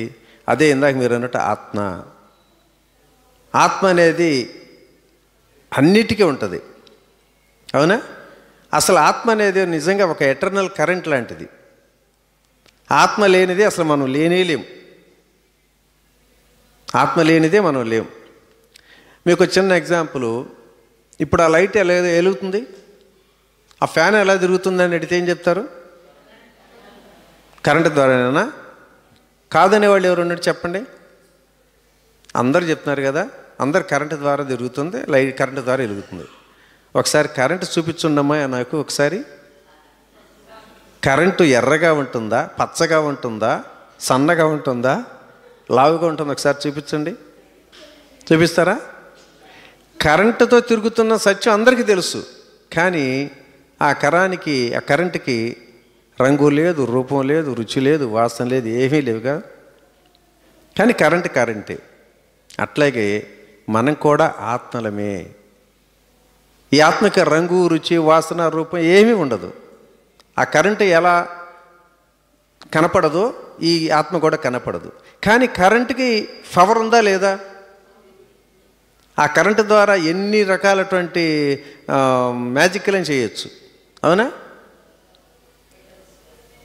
ఇప్పుడు చూడండి, ఆ కరెంటు తోటి అక్కడ లైట్లో పెడితే కాంతినిస్తుంది, ఫ్యాన్లోకి పంపిస్తే ఫ్యాన్ తిరిగి చల్లటి గాలి ఇస్తుంది, ఏసీలోకి పంపిస్తే చల్లటి గాలి వస్తుంది, ఫ్రిడ్జ్లో పెట్టినా చల్లగా ఉంచుతుంది, హీటర్లోకి పంపిస్తే వేడి నీళ్ళు వస్తున్నాయి. చూసారు ఎంత చిత్రము? కరెంటే, అన్నిటికీ కరెంటే మూలం. ఎందులోకి పంపిస్తే అదిగా మారిపోతుంది. అవునా? అట్లాగే ఈ ఆత్మ అనేది ఎటర్నల్ కరెంట్ లాగా ఈ ఆత్మ అనేది ఎందులోకి పంపిస్తే దానిలాగా పనిచేస్తూ ఉంటుంది. కాబట్టి మనందరం కూడా ఎవరు? ఆత్మలం, ఆత్మస్వరూపులం. ఇది శంకరాచార్యులు గారు చాలా స్పష్టంగా క్లుప్తంగా చెప్పేశాడు 3 మాటల్లో. ఏమని చెప్పాడు? మనోబుద్ధి అహంకార చిత్తాని నాహం సదా శివోహం సదా ఆనందరూపం శివోహం అన్నాడు. నేను అంటే మనస్సు కాదు, బుద్ధి కాదు, శరీరం కాదు, అహంకారం కాదు, సదా ఆనందంగా ఉండే సాక్షాత్ భగవంతుణ్ణి, ఆనంద స్వరూపుణ్ణి, చావు పుట్టుకు లేని పరమాత్మను, ఆత్మస్థితిలో ఉన్న ఆనంద స్వరూపుణ్ణి అని చెప్పడం జరిగింది. ఒకసారి శంకరాచార్యులు గారు గట్టిగా మనం చేద్దాం.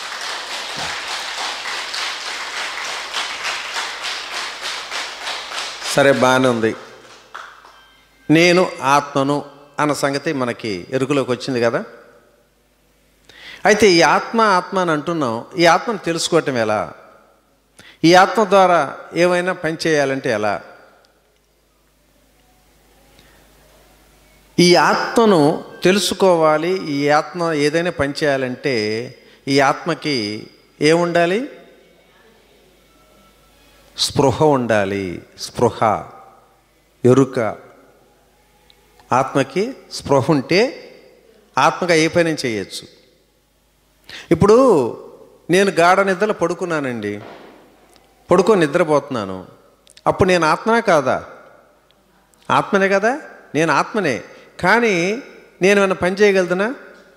ఏమైనా ఆలోచించగలుగుతున్నా? ఎటన్నా వెళ్ళి రాగలుగుతున్నా? నన్ను నేను గుర్తించగలుగుతున్నా?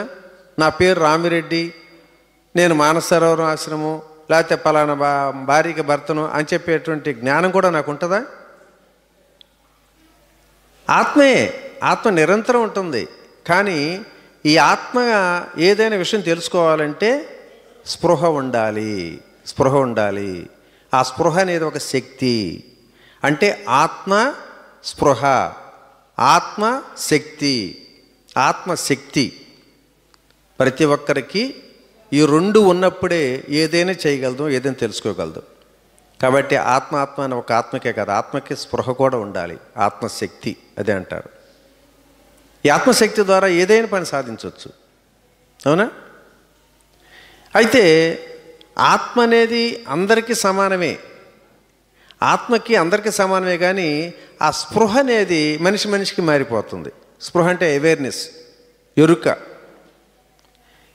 ఇప్పుడు కరెంట్ ఉంది, కరెంట్లో లో వోల్టేజ్ హై వోల్టేజీలు కూడా వస్తూ ఉంటాయిగా. ఒక్కోసారి కరెంటు లో వోల్టేజ్ ఉందనుకో డిమ్ము గెలుగుతూ ఉంటుంది, ఒక్కోసారి హై వోల్టేజ్ అయినప్పుడు పగిలిపోతూ ఉంటుంది. అవునా? ఈ కరెంటులో ఏ రకంగా హెచ్చుతగ్గులు ఉంటాయో ఆత్మలో కూడా ఆ స్పృహ అనేది హెచ్చుతగ్గులకి నడుస్తూ ఉంటుంది. ఆ స్పృహ లేదురా వీడికి, ఎరుక లేదురా, వీడి జ్ఞానం లేదురా, వీడి బుద్ధి లేదురా అని చెప్పి అనుకుంటూ ఉంటారు. చూసాడా?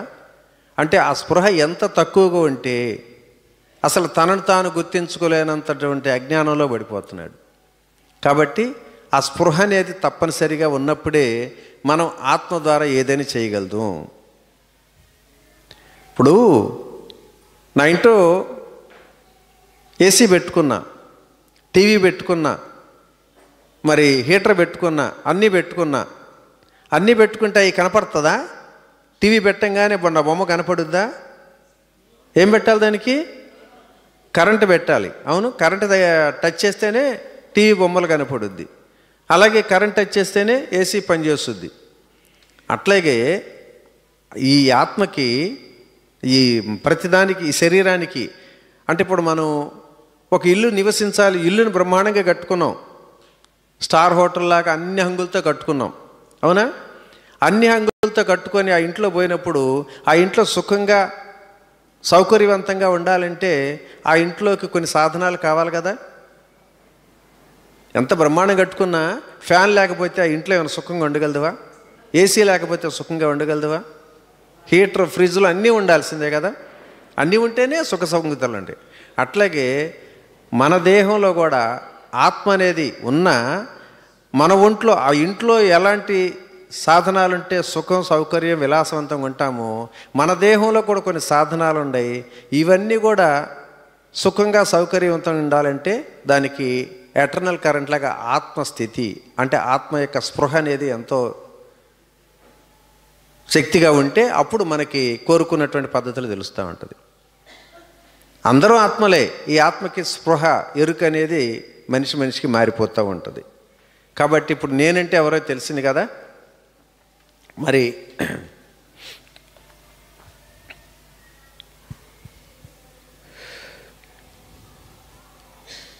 ఈ నేననేది లేకపోతే అసలు మన బుద్ధులు కూడా పనిచేయవు. మనస్సు, మరి శరీరము, మనస్సు కానీ, బుద్ధి కానీ, చిత్తం కానీ పనిచేస్తాయా? వీటన్నిటికీ ఈ నేనే ఉండాలి. ఒక రకంగా చెప్పాలంటే నేను అంటే తెలుగు పదం, ఆత్మ అంటే సంస్కృత పదం, అంతకన్నా ఏమీ లేదనమాట అది. కాబట్టి ఈ నేను గుర్తించాలంటే స్పృహ ఉండాలి. సత్ అంటే నేను చిత్ అంటే శక్తి, ఆత్మశక్తి. అబ్బా వాడికి ఎంత ఆత్మశక్తి మెండుగా ఉందరా, బ్రహ్మాండంగా చేస్తున్నాడు రా, ఏ చేయాలని చేయగల సమర్థుడు అంటాడు. అంటే ఆత్మశక్తి ఎంత మెండుగా ఉంటే అంత అద్భుతమైనటువంటి పనులు చేయగలుగుతున్నాడు అనమాట. అలాగే ఈ స్పృహతో కూడినటువంటి ఆత్మశక్తి ఎందులో ప్రవేశపెడితే అది శక్తిగా మారిపోతుంది. అంటే నేను అంటే ఆత్మ అనుకున్నాం, మనకి శక్తి స్పృహ ఏది ఒక ఆయుధం మన దగ్గర. స్పృహ అనేది ఒక వెపన్. ఈ స్పృహను ఎందులో ప్రవేశపెడితే అది శక్తిగా మారిపోతుంది.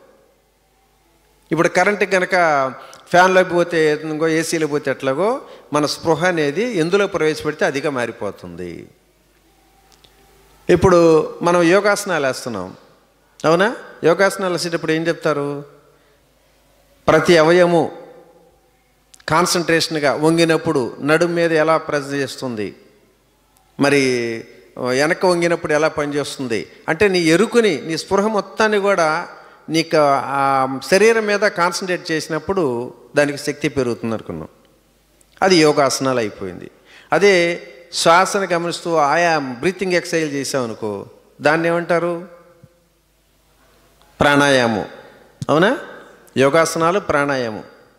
అంటే ఇక్కడ ఏంటంటే మన స్పృహను ఎందులోకి ప్రవేశపెడితే అదిగా మరి. ఇప్పుడు మనకి అప్పుడప్పుడు చెబుతుంటారు, కాలు ఇక్కడ బాగా నొప్పిగా ఉందనుకో, ధ్యానంలో కూర్చున్నప్పుడు మీరు కాన్సన్ట్రేషన్ అంతానే ఆ మోకాల దగ్గరే కాన్సన్ట్రేట్ చేయండి, నొప్పి తగ్గుద్ది అంటారా లేదా? లేదు మెడ దగ్గర నొప్పి ఉంది, నీ శరీరంలో ఎక్కడ ఏ పార్ట్లో నొప్పి ఉందంటే ఆ పార్ట్లో మీ స్పృహను అక్కడే కాన్సన్ట్రేట్ చేసి అక్కడే గమనిస్తూ ఉండండి, ఆటోమేటిక్ తగ్గిపోయిందని. తగ్గుతుందా లేదా? అంటే మన స్పృహ అనేది ఒక వెపన్ లాంటిది, ఒక అణ్వాయుధం లాంటిది. దీని ద్వారా ఏదైనా సాధించవచ్చు. సో కాబట్టి ఆత్మస్థితిలో ప్రతి ఒక్కరికి మన స్పృహ అనేది, ఆ ఎరుక అనేది చాలా అవసరం. ఎరుకలో ఎంత పవర్ ఉందనేది మనకు ఒక చిన్న ఎగ్జాంపుల్. గుళ్ళల్లో గుడి కట్టి విగ్రహాలు కట్టినంత మాత్రానే దానికి ఆ గుడికి పవర్ పెరగదండి, విగ్రహానికి పవర్ రాదు. ఒక చిన్న ఎగ్జాంపుల్ చూద్దాం. ఇప్పుడు తిరుమలలో పైన వెంకటేశ్వర స్వామి టెంపుల్ ఉంది కదండి, అవునా? అదే వెంకటేశ్వర స్వామి టెంపుల్ భారతదేశంలో దాదాపు వేలాది టెంపుల్స్ కట్టించారా లేదా? అన్ని గ్రామాల్లో ఇంచుమించు ఉంటుంది వెంకటేశ్వర స్వామి గుళ్ళు ఉంటుంది. అక్కడ ఉన్న విగ్రహం ఆకారమే ఇక్కడ కూడా పెడతారు. అక్కడున్న పద్ధతులు ఇక్కడ కూడా ఆచరించమంటారు. పాటలు కానీ పద్యాలు కానీ పూజలు, మన ఆచార్య గారు ఉంటారు కదా, వాళ్ళందరూ కూడా అక్కడ ఏ పూజలు చేస్తున్నారు, అయ్యే మంత్రాలు ఇక్కడ చదువుతూ ఉంటారు, అదే విగ్రహం ఇక్కడ ఉంటుంది. అవునా? కొన్ని గుళ్ళల్లో ఒక రకమైనటువంటి భక్తులు ఉంటున్నారు కొంతమంది, కొన్ని గుళ్ళల్లో ఇంకా తక్కువ ఉంటున్నారు. అసలు కొన్ని గుళ్ళల్లో అదే వెంకటేశ్వర స్వామి అదే ఆచార్యులు, కొన్ని గుళ్ళల్లో అసలు ఊర్చనాథుడు కూడా ఉంటల్లా, అసలు ఎవడు భక్తుడు కూడా ఉంటల్లా.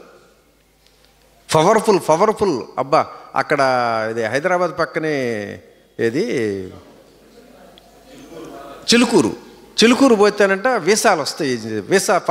పాస్పోర్ట్లు వీసాలకి మంచి ప్రసిద్ధి అంట. అట్లాగే వెంకటేశ్వర స్వామి తిరుమలకి వెళితే మనం కోరిన కోరికలన్నీ నెరవేరిపోతాయి. అందుకేగా పోతున్నారు, అవునా? అనుకుంటున్నారు, పోతున్నారు, కోరుకుంటున్నారు. ఇంటికి వచ్చిన తర్వాత నిజంగా కోరిక నెరవేరింది అనుకో, అమ్మో స్వామి దగ్గర ఎంత భక్తి ఉందో, మళ్ళీ ఆయనకి పోయి మళ్ళీ స్వామి నా భక్తి కరుణి, నా కోరిక మన్నించావు కాబట్టి ఇదిగో నీకు దబాణాలు హుండీలో ఏదో వేస్తున్నాం అని చెప్పి మళ్ళీ ఒక పూజ పునస్కారం ఏదో చేసి దర్శనం చేసుకొని వస్తున్నారు. అవునా? ఎందుకు? అదే వెంకటేశ్వర స్వామి టెంపుల్ సంబంధించిన చాలా ఉన్నాయి, అయ్యే సేమ్ విగ్రహాలు ఇవ్వండి. ఇక్కడెక్కడా లేనటువంటి శక్తి అక్కడే ఎందుకు పెరిగింది? అక్కడే ఎందుకు కోరిన కోరికలు నెరవేరుతున్నాయి? చూడండి, ఇప్పుడు మీరు తిరుపతి పోవాలి అనుకున్నారనుకోండి, తిరుపతి వెంకటేశ్వర స్వామి దర్శనం చేయాలనుకున్నారు, దానికి ఎంత ప్లాన్ చేసుకోవాలి? ముందు ఒక 10 రోజుల ముందుగానే టికెట్లు కొనుక్కోవాలి, మరి కంకణాలు వేసుకోవాలి, దానికి టైం ఇస్తాడు, ఈ కారు ఒక 5గురు భార్య భర్త పిల్లలు పోవాలంటే సరే ఏదో కారు వెహికల్ మాట్లాడుకోవాలి, వెళుతారు. అక్కడికి వెళ్ళినాక వాళ్ళు టైం ప్రకారం చెప్పిన ప్రకారంగా లైన్లో నిలబడమంటారు. బాబు 5 గంటలు పట్టుద్ది క్యూ అంటాడు. 5 గంటల క్యూ అంటే మీరు వెనక్కి తిరిగి వస్తారా? వెళ్ళిన వాళ్ళు వస్తారా? ఏం పర్వాలేదు, 5 కాదు 6 గంటలు నిలబడదామని కూర్చుంటారు. అవునా? ఇక్కడేమో బయట ఏమో కూడా నువ్వు వస్తాన్న మనిషి 5 నిమిషాలు ఎట్టయితే టైం చూసుకొని ఏదో సచ్చినాడు ఇంకా రాలేదని చూస్తాడు. అక్కడ 5 గంటల సేపు ఇంకా అలాగే కాళ్ళు పీకుతున్నా లాగుతున్నా మోకాళ్ళు వాసిపోతున్నా సరే ఇక అలాగే నిలబడిపోతారు. ఎందుకు? స్వామివారు చూడాలి. ఇక గర్భగుడిలోకి ఎంటర్ అయ్యారండి. గర్భగుడిలోకి ఎంటర్ అయ్యారు. గర్భగుడిలోకి ఎంటర్ అయిన దగ్గర నుంచి మీ అటెన్షన్ ఎలా ఉంటుందో ఒకసారి గమనించండి. ఇక ఇలా స్వామివారు ఆహా ఓహో అబ్బా అని ఇక్కడ చూస్తూ ఉంటారు. అంటే మీ కాన్సన్ట్రేషన్, మీ స్పృహ, అవేర్నెస్ అనేది పూర్తిగా విగ్రహం మీద పెట్టేస్తారు. అవునా? ఈ లోపల పక్కనే ఆ ఒత్తిడిలో ఒకడు డొక్కలో పొడుతూ ఉంటాడు, ఒకడు కాళ్ళు పచ్చడి నొక్కుతూ ఉంటాడు, ఒకడేమో అటు ఇటు నెడతా ఉంటాడు. ఎన్నిసార్లు అట్టనెట్టిన పక్కడే ఇక్కడ మామూలుగా అయితే వాడు చేయి తగిలింది అనుకో, బుద్ధి లేదా? ఏంది చేయి తగులుతుంది, కాలు తగులుతుంది అని చెప్పి వీడిని కసురుతూ ఉంటావు. ఇక్కడ బయట అయితే అక్కడ ఏమన్నా పడవని, డొక్కలో పడవని, నెట్టని, ఒత్తిడి పోయి కాళ్ళు పచ్చడి దగ్గరని ఇట్టాగే. ఆ సమయంలో నీ ఇంట్లో పిల్లలు ఏమయ్యారు, గేదె ఏమైనా వడ తీసుకుందా, తలుపులు ఏమన్నా అసలు తాళం వేసామా, అబ్బాయి వస్తాను వచ్చాడా, ఇట్లాంటి ఆలోచనలు వస్తాయండి. ఏమన్నా ఒక్క ఆలోచన, ఒక్క క్షణం కూడా మీ ఆలోచనని పక్కపోకుండా ఆ విగ్రహం మీద అలాగే దృష్టి పెడతారు. అవునా? పెడతారా లేదా? అంటే కొన్ని లక్షల మంది ఆత్మస్వరూపులు, ఈ ఆత్మస్వరూపులైనటువంటి వీళ్ళందరి యొక్క ఆ కాన్సన్ట్రేషను, అవేర్నెస్, ఏకాగ్రత, ఆ స్పృహ అనేది ఆ విగ్రహం మీదే కాన్సన్ట్రేట్ చేసేటప్పటికి కొన్ని లక్షల మంది యొక్క ఆత్మలు ఆ విధంగా చేసేటప్పటికి ఆ విగ్రహానికి అంత పవర్ పెరిగింది, ఆ స్థలానికి అంత మహత్యం పెరిగింది అనేది ఉద్దేశంతో మనం తెలుసుకోవచ్చు. వెళ్తున్నారంటే ఎందుకు వెళ్తున్నారు?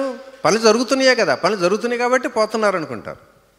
అంటే మన పవర్ పెరగటానికి ఇక్కడ ఎవరు, ఏ కారణం ఏం లేదు. మనందరి యొక్క ఆత్మలు, కొన్ని లక్షల మంది ఆత్మల యొక్క స్పృహని ఆ విగ్రహం మీద ప్రసరింపజేసినప్పుడు విగ్రహానికి అంత శక్తి పెరుగుతుంది అనే విషయాన్ని మనం అర్థం చేసుకోవచ్చు. ఇంతవరకు ఒప్పుకుంటారా? సో కాబట్టి మన దగ్గర ఒక వెపన్ ఉంది. ఏంటి ఆ వెపను? మన స్పృహ. ఒక అణ్వాయుధం అది. చెప్పాలంటే అందరూ సమానమైన, ఎవరి దగ్గర కాన్సన్ట్రేటెడ్ స్పృహ ఉంటుందో ఆ స్పృహకు ఆ శక్తి ఉంటుంది అనేది మనం తెలుసుకుంటున్నాం అక్కడ.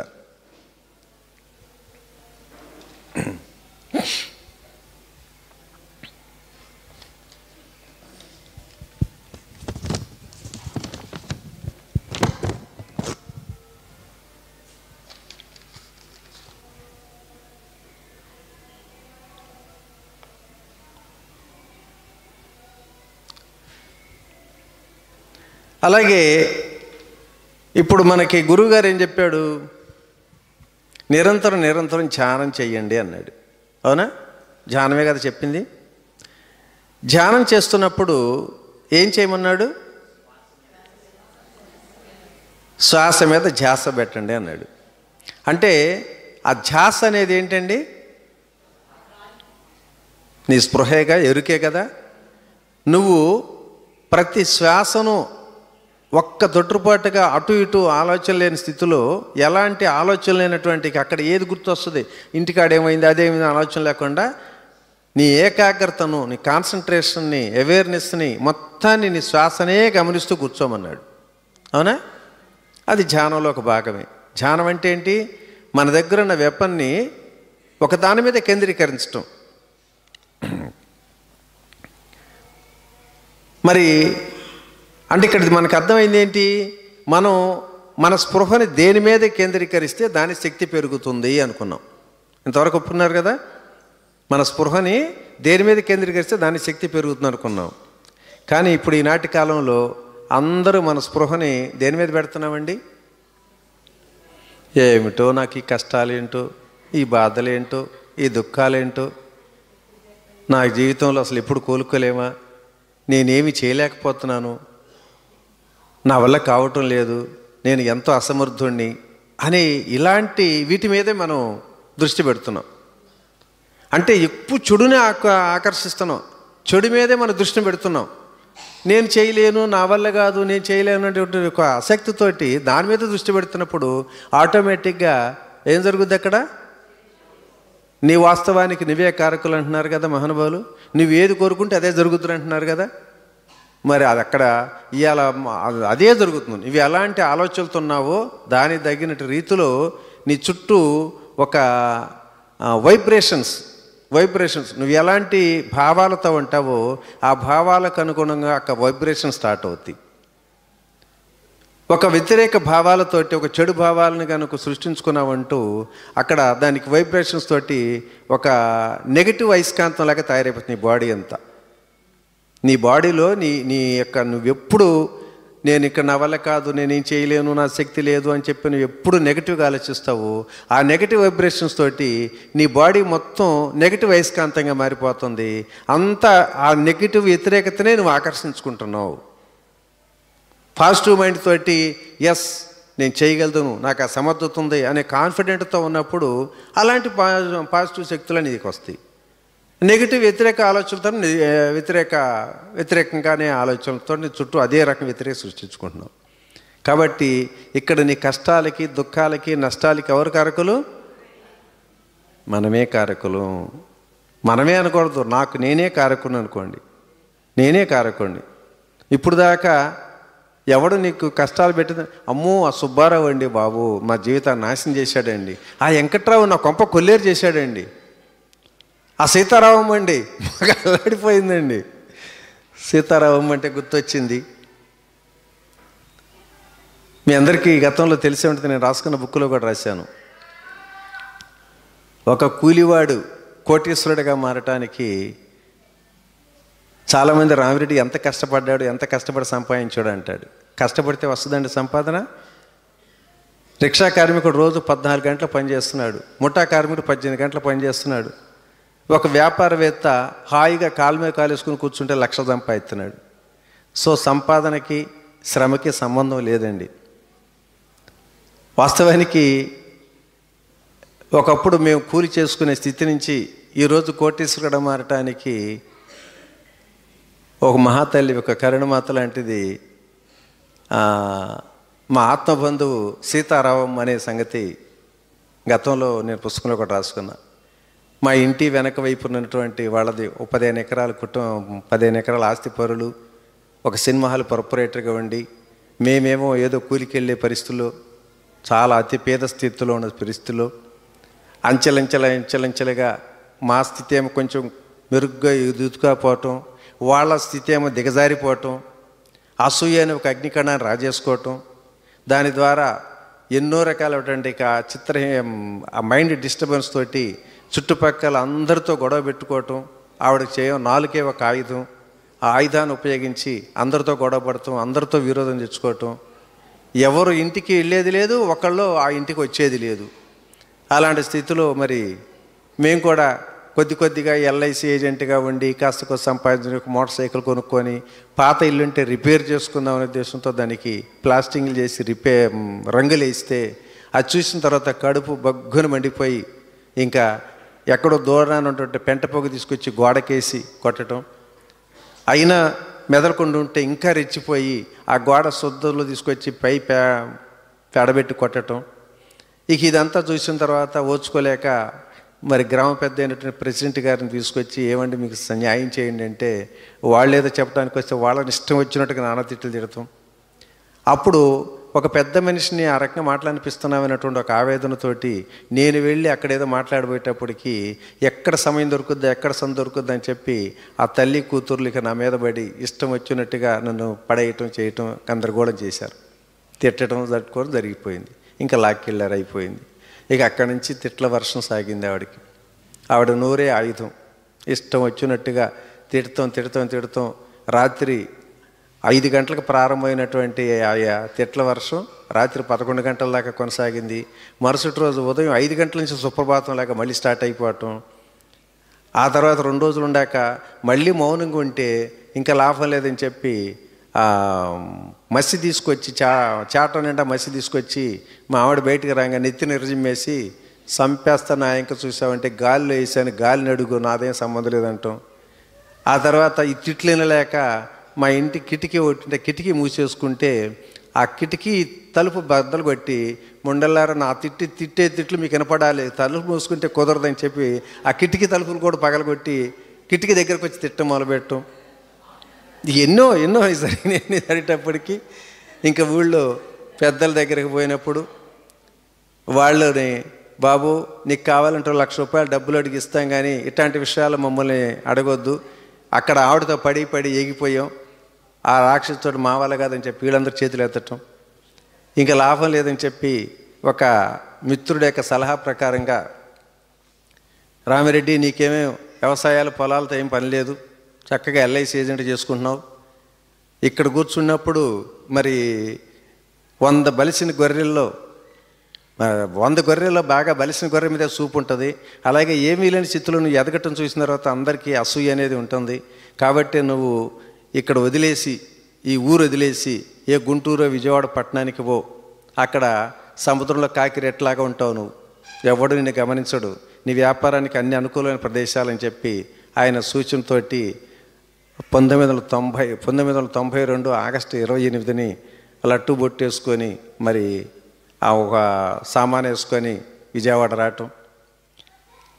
అలా ఆ విజయవాడలో ఒకప్పుడు నూతెక్కలో ₹1,00,000 ఎల్ఐసి పాలసీతో గొప్ప అనుకున్నది మరి అక్కడికి వస్తే 10 లక్షల పాలసీ ఎంత సులువు చేయొచ్చో తెలిసి అంచెలంచెలుగా అక్కడ ఎదిగిన తర్వాత ఆ డబ్బుని ఇక్కడ ఇల్లు కట్టుకుందాం అనుకున్న డబ్బుని అక్కడ ఎల్ఐసిలో వచ్చిన డబ్బుని ఏం చేయాలని చెప్పి ఎవడో ఒక గోల్డ్ ఫైనాన్స్ ఇస్తే సెక్యూరిటీ ఉంటుందని చెప్తే అక్కడ పెడితే వాడు మోసం చేసి కట్టుడు గాజులు మాయ గాజులు పెట్టేసి అక్కడ మోసం జరిగితే ఇక అప్పుడు మా మిత్రుడి యొక్క సలహా ప్రకారంగా వ్యవసాయ కుటుంబంలో పుట్టి వ్యవసాయాన్ని నమ్ముకొని భూమిని నమ్ముకున్నాడు ఎవడు చెడిపోయేది కాదు, నా మాటని భూమి కొనుక్కుందాం, ఇక ఇంతకన్నా మనకు మార్గం లేదని చెప్పి అక్కడ అమ్మేసుకున్నటువంటి ప్రతి రూపాయిని కూడా తీసుకొచ్చి ఇక్కడ కుంచినపిల్లిలో స్థలాలు పొలాలు కొనుక్కోవటం.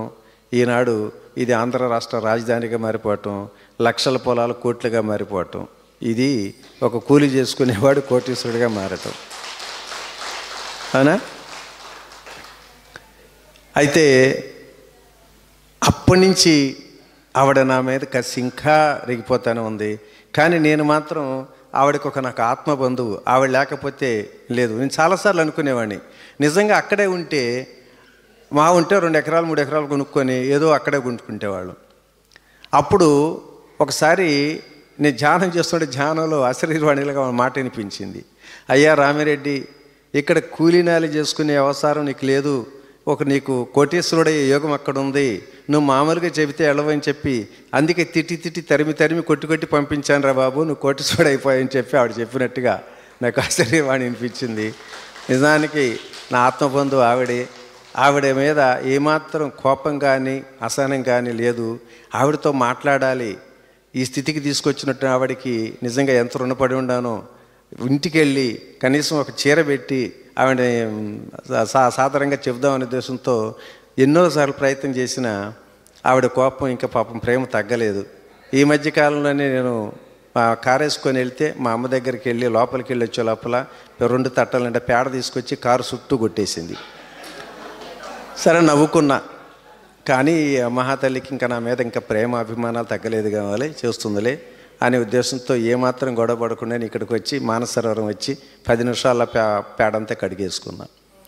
చూసారా, క్షమాగుణంతో ఉన్నటువంటి స్థితిలో ఎంతటి ఔదార్యంతో ఉన్నటువంటి వ్యక్తికి ఎలాంటి బాధరబందీలు ఎలాంటి లేవు. అక్కడే నేను గొడవ పడితే ఆవిడ ఇంకా 4 మాటలు 10 మాటలు రెచ్చిపోతే ఆ మాటలని నా మైండ్లో చిత్తంలో రికార్డ్ అయిపోయి 3 సంవత్సరాల దాకా బాధపడుతూనే ఉండాలి కదా. నవ్వుకున్న క్షమాగుణంతో వచ్చి ఇక్కడ 10 నిమిషాలు కడిగేసుకున్నాం, ఎలాంటి కల్మషం లేదు, మొత్తం కడిగేసుకుని అయిపోయింది. అయితే నా కోరిక ఏంటంటే ఎప్పుడైనా కూడా ఆవిడ బ్రతుకున్నప్పుడు మరి నన్ను క్షమించట్లేదు కాబట్టి కనీసం ఆవిడ డెడ్ బాడీ పోయినప్పుడు చనిపోయిన తర్వాత నేను మా ఫ్రెండ్స్ చెప్పేవాడిని, నేను అమెరికాలో ఉన్నా సరే నా కబురు ఎత్తి నేను ఫ్లైట్లోనూ వచ్చేసి ఆవిడకి దండ వేయాలరా బాబు చెప్పండి అని చెప్తూ ఉండేవాడిని. అదే చిత్రంగానే మొన్న 1వ తారీఖు, ఇది డిసెంబర్ 1వ తారీఖుని నేను నెల్లూరు క్లాస్ ఆ రోజు ఒప్పుకుంది. నెల్లూరు క్లాస్కి వెళ్ళాల్సిన సమయంలో సాయంత్రం 5 గంటలకి ఇలా బాడీ వికెట్ చేసిన సంగతి ఫోన్ చేసి చెప్పారు మా కజిన్ బ్రదర్ వాళ్ళు. ఇక రాత్రి వెళ్ళిపోవాలి సార్, అయితే అయింది లేదు, లాభం లేదు, ఇది ముఖ్యం కదని చెప్పి వెంటనే నేను అక్కడికి వెళ్ళా ఇంటికి. నేను అనుకున్నాను మా ఆవిడ రమ్మంటే, నాయనో నీకు దండ, నా వల్ల కాదు, నీకు ఆ ధైర్యం ఉంది కాబట్టి నువ్వు వెళ్ళిరా ఉంది. సరే వెళ్ళాను. కొడుకులు, 2 కొడుకులు కూతుర్లు ఉంటారు కదా బంధువులు, ఏమంటారు, రాకపోతే రానికపోతే నెట్టేస్తారు, లేదంటే తిడితే ఇంకా 4 తిట్లు తిడతారు, ఇంకంతగా జరిగేదేముంది అనే ఉద్దేశంతోనే వెళ్ళానండి. వెళితే చిత్రం ఏంటంటే అక్కడ కొడుకులు 2 కూడా ఎంత సాధారణంగా ఆహ్వానించి వాళ్ళందరూ స్టన్ అయిపోయారు. ఆ చుట్టుపక్కల వాళ్ళందరూ వచ్చి, నేను అక్కడ ఉంటే ఇప్పుడు అందరూ నా ఇంకా చూడటం, అసలు డెడ్ బాడీ ఇంకా చూడటం కాదు, నా ఇంకా చూడటం మొదలుపెట్టి, ఇదేంటి ఈయన వచ్చాడా అని. సో ఆ కొడుకు కూడా, అన్నాయ్ నీకోసం కలవరిచ్చింది, ఎన్నిసార్లు ఉంది, రామిరెడ్డి ఎలా ఉన్నాడురా అని చెప్పి నిన్నే కూర్చో అడుగుతుంది అని చెప్పి ఆ కొడుకు కూడా చెప్పటం ఇదయింది. సో అయితే ఈరోజు ఆవిడ మళ్ళీ కర్మకాండాలు ఈరోజు అంట 15వ తారీఖు. సో ఇక్కడ రమ్మని చెప్పడం జరిగింది, కానీ నాకు ఈ క్లాస్ ఉందని చెప్పాను అన్నాను. సరే అసలైనటువంటి ఫోటో కూడా తీసుకొచ్చుకున్నాను పాపం, చివరిసారిగా ఫోటో అనేది చూసుకున్నాను అప్పుడప్పుడు అని చెప్పి. సో కాబట్టి అసహనంతో అసూయతో సాధించేది ఏముండదండి. ప్రేమతో కరుణతో నిస్వార్థంగా మరి కరుణతో ఉన్నటువంటి వ్యక్తులకి ఏదైనా సాధించడానికి వచ్చినది. ఇక్కడ ఏం చెప్పుకున్నాం మనం,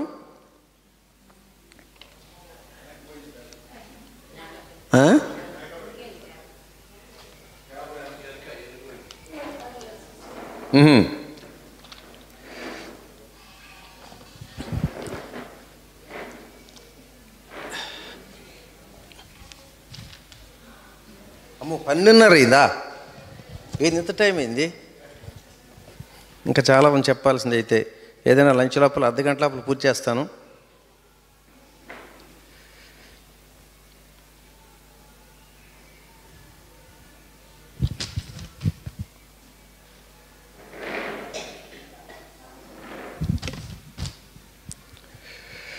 సో కాబట్టి ఇక్కడికి మన కష్టాలకి, దుఃఖాలకి, నష్టాలకి కూడా ఎవరో కారణం కాదు, మనమే. మన చిత్తంలో ఉన్నటువంటి ఆలోచనలు అనేది మనకు అర్థమైపోయింది. మరి దానికి కారణం ఏంటంటే, ఇప్పుడు మనందరం కూడా చెడుని గురించి ఆలోచిస్తున్నాం, మన అసమర్థతని, అశక్తిని, అశాంతిని దానికడ ఫోకస్ చేస్తూలో అదే మన చుట్టూ తిరుగుతూ ఉంది. అయితే మరి ఇప్పుడు మనం బాగుండాలి అంటే ఏం చేయాలనుకున్నాం, ఇప్పుడు మనకి ఏదైనా సరే ఒక శక్తి, ఇప్పుడు మనకి సెల్ ఫోన్ ఉందండి, సెల్ ఫోన్కి ఛార్జ్ చేయాలంటే సెల్ ఫోన్ ఛార్జర్ ఉండాలా, కరెంట్ ఉండాలి, ఛార్జర్ ఉండాలి, అవునా? అట్లాగే మన శరీరానికి శక్తి కావాలంటే ఆహారం, నీరు ఉంటే సరిపోయింది. మరి మనసుకి, బుద్ధికి, చిత్తానికి కూడా ఒక ఎనర్జీ కావాలి, శక్తి పెంచాలి అంటే ఏంటి? ఒక ధ్యానమే దానికి మార్గం. ఒకసారి ధ్యానానికి క్లాప్స్ కొడదాం. ఆయుధం తుఫంలాగా. ఇప్పుడు కాబట్టి మనం బాగుండాలంటే ఇక్కడ మనసు అది శరీరం మీద ఫోకస్ చేసి, శరీర అవయవాల మీద ఫోకస్ పెట్టి ధ్యానం చేస్తే శరీరానికి శక్తి పెరుగుతుంది. ఊపిరి మీద ఫోకస్ చేసి పెడితే మనకి ఊపిరి శక్తి కూడా పెరుగుతుంది, ప్రాణం పెరుగుతుంది, ప్రాణం కూడా బాగానే సక్సెస్గా ఉంటుంది. తర్వాత మరి మనస్సు మీద ఫోకస్ చేసి పెడితే మనస్సు శక్తి పెరుగుతుంది. బుద్ధి మీద ఫోకస్ చేసి బుద్ధి పెరుగుతుంది అనుకున్నాం, బుద్ధి పెరగాలనుకున్నప్పుడు చివరికి ఇవన్నీ పెంచుకుంటూ మరి ఈ చిత్తాన్ని కూడా శుద్ధి చేసుకోవాలి. శరీరాన్ని, ఊపిరి అంటే ప్రాణాన్ని, మనస్సును, బుద్ధిని, చిత్తాన్ని శుద్ధి చేసుకోవాలి, అవునా? ఈ శుద్ధి చేసుకోవాలంటే వీటన్నిటికీ వెపన్ ఏందంటే, అణ్వాయుధం ఏంటంటే ధ్యానమే. ఈ ధ్యానం ద్వారా ఇవన్నీ అంచెలంచెలుగా చేసుకుంటూ పోతే అప్పుడు బాగున్నట్టే. కానీ ఈ ఇవన్నీ చేసుకుంటా అంచెలంచె కింద నుంచి చేసుకుంటూ పోవాలంటే ఈ జీవితకాలం సరిపోదండి, ఎంతో సమయం పడుతుంది. అందుకని ఏం చేయాలి, హయ్యెస్ట్గా ఉన్నటువంటి శక్తివంతమైనది ఏదో అది పట్టుకొని దాన్ని కనుక శుద్ధి చేసుకుంటూ వస్తే ఇక కింద అన్నీ ఆటోమేటిక్గా సెట్ అయిపోతాయి. ఇప్పుడు చూడండి, ఒక పోలీస్ స్టేషన్ ఉంది ఇక్కడ మనకి. పోలీస్ స్టేషన్లో మనకు ఒక అన్యాయం జరిగింది, ఒక సమస్య వచ్చింది. హెడ్ కానిస్టేబుల్ దగ్గర పోయి నా సమస్య తీర్చంటే సాధ్యం అవుద్దా? ఎస్ఐ అవినీతి పరుడు లంచగొండితనం ఉంటే జరుగుద్దా? కానీ ఎస్ఐ దగ్గరికి పోయినప్పుడు సిఐ లంచగొండాడైతే జరుగుద్దా? అదే కనుక అతి శక్తివంతుడైనటువంటి ఎస్పీ దగ్గరికి వెళ్ళి సార్ నాకు అన్యాయం జరిగింది, నాకు న్యాయం చేయండి అని అంటే అప్పుడు ఎస్పీ గారు తలుసుకుంటే మొత్తం సెట్ అయిపోయింది. అవునా కదా?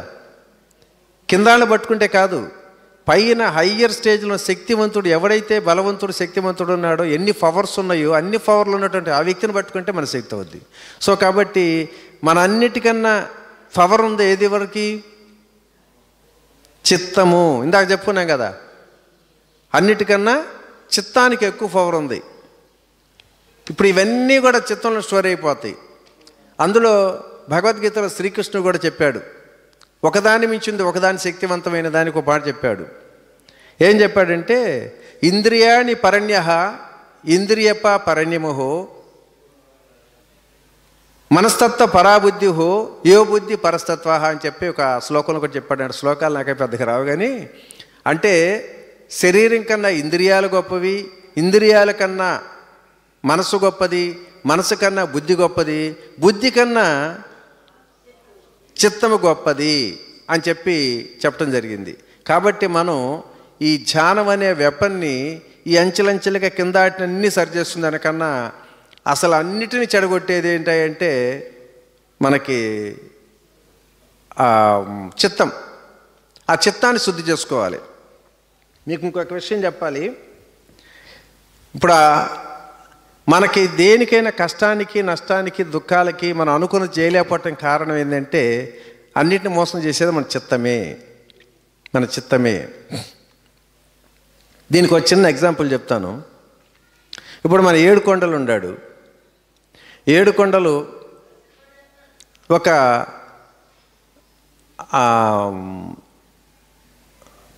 ఇక్కడ కర్తాల్లో ఉన్నటువంటి మనకి కార్యక్రమం ఉంది కదా, డిసెంబర్ 21 ధ్యాన మహాయాగం. ధ్యాన మహాయాగానికి వెళ్ళాలి అనుకున్నాడు. వెళ్ళాలనుకున్నప్పుడు ఊరికి వెళ్ళాలనుకుంటే కుదరదు, వాహనం కావాలి కదా. ఒక కారు మాట్లాడుకున్నాడు. కారు కండిషన్ ఉందా లేదని చూసుకున్నాడు. బ్రేకులు, ఆయిల్, పవర్ అన్ని స్టీరింగ్లు అన్నీ కరెక్ట్గానే ఉన్నాయి. టైర్లు కూడా చూసుకున్నాడు, అన్నీ బాగానే ఉన్నాయి. తర్వాత కారు కూర్చుంటే కారు పోయింటే పోదుగా, కారు నడిపే డ్రైవర్ కావాలి కదా. ఓ డ్రైవర్ని కూడా మాట్లాడుకున్నాడు. ఆ డ్రైవరు మరి చెప్పినట్టునే డ్రైవర్ని కూడా పెట్టుకున్నాడు. ఎందుకంటే వాడు ఇటు తీసుకెళ్తే కుదరదు కదా. మరి ఆ డ్రైవర్కి పక్కనే ఒక బుద్ధిమంతుడిని కూర్చోబెట్టినాడు దారి చూపించడానికి. ఎవడన్నా ఈ డ్రైవర్ కళ్ళు మూసి నిద్రపోయినా లేకపోతే దారి తప్పినా అన్నీ కరెక్ట్గా చూపించడానికి, మేలుకొల్పటానికి ఒక బుద్ధిమంతుడిని కూడా పక్కన పెట్టుకున్నాడు. వెళుతున్నప్పుడు అక్కడ రామోజీ ఫిల్మ్ స్టూడియో దగ్గరికి వెళ్ళంగానే రామోజీ ఫిల్మ్ స్టూడియో బోర్డు కనపడింది. బోర్డు కనపడంగానే అప్పుడు డ్రైవర్ అన్నాడు, ఏమంటే ఏడుకొండలు గారు ఇక్కడ రామోజీ ఫిల్మ్ స్టూడియో వచ్చింది సార్ అన్నాడు. ఈయన ఒక్కసారి ఇటు చూశాడు బోర్డు, రామోజీ ఫిల్మ్ స్టూడియో. ఓ రామోజీ ఫిల్మ్ స్టూడియో, అబ్బా గత సంవత్సరం అక్కడికి వెళ్ళి మనం ఎంత ఆనందంగా ఎన్ని మెమరీస్తో ఉండాం, అసలు మా ఫ్రెండ్తో పాటు ఎంత ఎంజాయ్ చేసాం అని ఆ సంవత్సరం నాడు జరిగినటువంటి సంఘటన గుర్తొచ్చింది. వెంటనే వాళ్ళ ఫ్రెండ్కి ఫోన్ చేశాడు. ఫోన్ చేయగానే వాడు కూడా అక్కడే ఉండాడు. ఆ సమయంలో ఒరే నాయన నేను కూడా ఇక్కడే ఉన్నాను రా బాబు, నువ్వు ఎక్కడ ఉండారు, నేను ఇక్కడ దగ్గరకు వచ్చాను. అయితే ఫోన్ చేసి వచ్చేసాయి. మరి మనం అసలు గతంలో ఆ మధుర స్మృతులు మళ్ళీ తెచ్చుకుందాం, 2 రోజుల పాటు ఎంజాయ్ చేద్దాం అని చెప్పి వాడు ఫోర్స్ చేశాడు. సరే ఇక ఏడుకొండలు ఏం చేశాడు, అరే కారు ఇటు బానీరా అన్నాడు. డ్రైవర్ ఏమి ఇటు తిప్పుతున్నాడు. బుద్ధిమంతుడు అన్నాడు, అయ్యి దుంబంద ఇటు తిప్పుతావు ఏంట్రా, ఇటురా బాబు మనం వెళ్ళాల్సింది, ఈ తిన్నగా హైదరాబాద్ ఇటురా అంటున్నాడు. అంటే మళ్ళీ అడిగాడు డ్రైవరు, ఏంటి సార్ ఏంటి ఇటు అంటున్నాడు ఏంటి అని. అరే ఆడి మాటలకి ఏమొచ్చిగా నువ్వు లోపల బానీరా, రామోజీ ఫిల్మ్ స్టూడియో బానీరా అన్నాడు. అవునా, పోయాడు. 2 రోజులు బాగా మత్తు చిత్తు గమ్మత్తుగా అన్ని రకాల చిందులేసి ఫుల్గా ఎంటర్టైన్మెంట్ చేసి అనేక రకాల అనుభవాలు పొందిన తర్వాత ఇక బయటకు వచ్చేప్పటికి టైం అయిపోయింది. ఏం డ్రైవర్ అడిగాడు, ఏంటి సార్ మరేంటి ఎట్టి వెళ్ళమంటారు అన్నాడు. నా బొందేళ్ళు ఇంకా అక్కడే ఉందరా నాయన, అంతా అయిపోయి ఉంటుందిలే, ఇంటికి పోదాం పద అన్నాడు. అవునా? ఇంటికి వచ్చారు. ఇప్పుడు చెప్పండి, ఇక్కడ ఈయన జానమహా చక్రానికి వెళ్ళాలి అని చెప్పి ప్లాన్ చేసుకొని అన్నీ హంగామా చేసుకొని బయలుదేరిన వ్యక్తి అక్కడికి వెళ్లకుండా వెనక్కి తిరిగి రావటానికి కారకులు ఎవరు? వాహనమా? వాహనాన్ని నడిపే డ్రైవరా? ఆ డ్రైవర్కి చెప్పి జ్ఞానం చెప్పే బుద్ధిమంతుడా? ఎవరండి? ఆ చిత్తంలో పేరుకుపోయినటువంటి ఆ మధురమైనటువంటి ఆ స్మృతే కదా, ఆ సంఘటనే కదా. అట్లాగే ప్రతి ఒక్క వ్యక్తికి ఏది జరిగినా ఈ శరీరము ఉంది. శరీరాన్ని ఎంత కండిషన్లో పెట్టుకొని పరిపూర్ణ ఆరోగ్యంతో పెట్టుకున్నా, మరి డ్రైవర్ ఇప్పుడు ఆ శరీరం అంటే వాహనం కారు లాంటి వాహనం మన శరీరమే. అవునా? ఈ వాహనం నడిపే డ్రైవర్ ఎవడు? మన మనస్సే. ఈ డ్రైవర్కి సూచనలు ఇచ్చి సరైన దారి చూపించేవాడు ఎవడు? బుద్ధి. అవునా? బుద్ధిమంతుడు. చివరాఖరికి ఇవన్నీ ఉండయి. ఏది? వాహనం కరెక్ట్గా ఉంది, డ్రైవర్ మంచాడే, బుద్ధిమంతుడు ఉన్నా కూడా అక్కడ అనుకున్నట్టుగా వెళ్ళలేకపోవటానికి కారణం ఎవరు? మన చిత్తంలో పేరుకుపోయినటువంటి అనుభవమే కదా. కాబట్టి చిత్తమా ఇప్పుడు మోసం చేసింది? మనకి మనసా బుద్ధి కారణమా? చిత్తమే కానీ మన అన్ని రకాలుగా మోసం చేస్తుంది. అవునా? చిత్తంలో పేరుకుపోయినటువంటి అనుభవాలన్నిటినీ అనుభవాలు తగ్గట్టుగానే ఇక్కడ నడుస్తుంది. అంటే చిత్తంలో ఎలాంటి అనుభవాలు పైకి లెగుస్తాయో అనుభవానికి తగ్గినట్టు ఇక్కడ కర్మ రెడీ చేస్తుంది. ఈ కర్మ తగ్గినట్టుగా నడుస్తూ ఉండాలి. కాబట్టి మనందరం కూడా ఇప్పుడు దేన్ని శుద్ధి చేయాలి? దేన్ని సరైన పద్ధతిలో ఉంచాలి? చిత్తాన్ని మార్పు చేయాలి. అవునా? అందుకే అన్నాడు మహానుభావుడు, చిత్తశుద్ధి లేని శివపూజ లేరా అని మహానుభావుడు అన్నాడు కదా. మరి అట్లాగే పతంజలి మహర్షి ఏమన్నాడు? బాబు, యోగా అంటే చిత్త వృత్తులు, చిత్తంలో ఉన్న వృత్తులను నిరోధించేసి చిత్తాన్ని బాగు చేసుకోరా, నీ జీవితం అంతా అద్భుతంగా అమోఘంగా ఉంటుంది, యోగం కలుగుద్ది నీకు అన్నాడు. కాబట్టి ఫ్రెండ్స్, ఇప్పుడు మనందరం కూడా చేయాల్సిందేంటి? చిత్తాన్ని శుద్ధి చేయాలి. చిత్తాన్ని పట్టుకోవాలి. హయ్యర్లో ఉన్నట్టు చిత్తాన్ని శుద్ధి చేయాలి. మన దగ్గర ఏం వెపన్ ఉంది? అణ్వాయుధం ఏముంది మన దగ్గర? ఆయుధం ఏంటి? ధ్యానం. ధ్యానం అంటే ఏంటి? శ్వాస మీద ధ్యాస కాదు. శ్వాస మీద ధ్యాస అనేది ఒక ఉపక్రమే, కానీ ధ్యానానికి ఆయుధం ఏంటి? నీ ఎరుక, అవేర్నెస్, ఏకాగ్రత. అదే కదా స్పృహ అంటే. మన స్పృహ మొత్తాన్ని ఒక చోట కేంద్రీకరించేదే ధ్యానం, అంతే కదా. కాబట్టి మన స్పృహని, ఆత్మస్వరూపుడైనట్టు మన స్పృహని దేని మీద కేంద్రీకరిస్తే దానికి శక్తి పెరుగుతుంది అనుకున్నప్పుడు, అట్లాగే మన స్పృహ మొత్తాన్ని కూడా మనకి చిత్తం మీద ఫోకస్ చేయాలి. చిత్తం మీద ఫోకస్ చేసి చిత్తాన్ని శుద్ధి చేసుకుంటే ఇక మిగతాయి కోరుకుని అన్నీ హయ్యర్ స్టేజ్లో అది శుద్ధమైతే కింద అన్నీ లైన్ అయిపోతాయి అనేటువంటి పద్ధతిలో ఆ చిత్తాన్ని శుద్ధి చేసుకోవాలి. మరి చిత్తాన్ని శుద్ధి చేయాలంటే ఎలా? ఇప్పుడు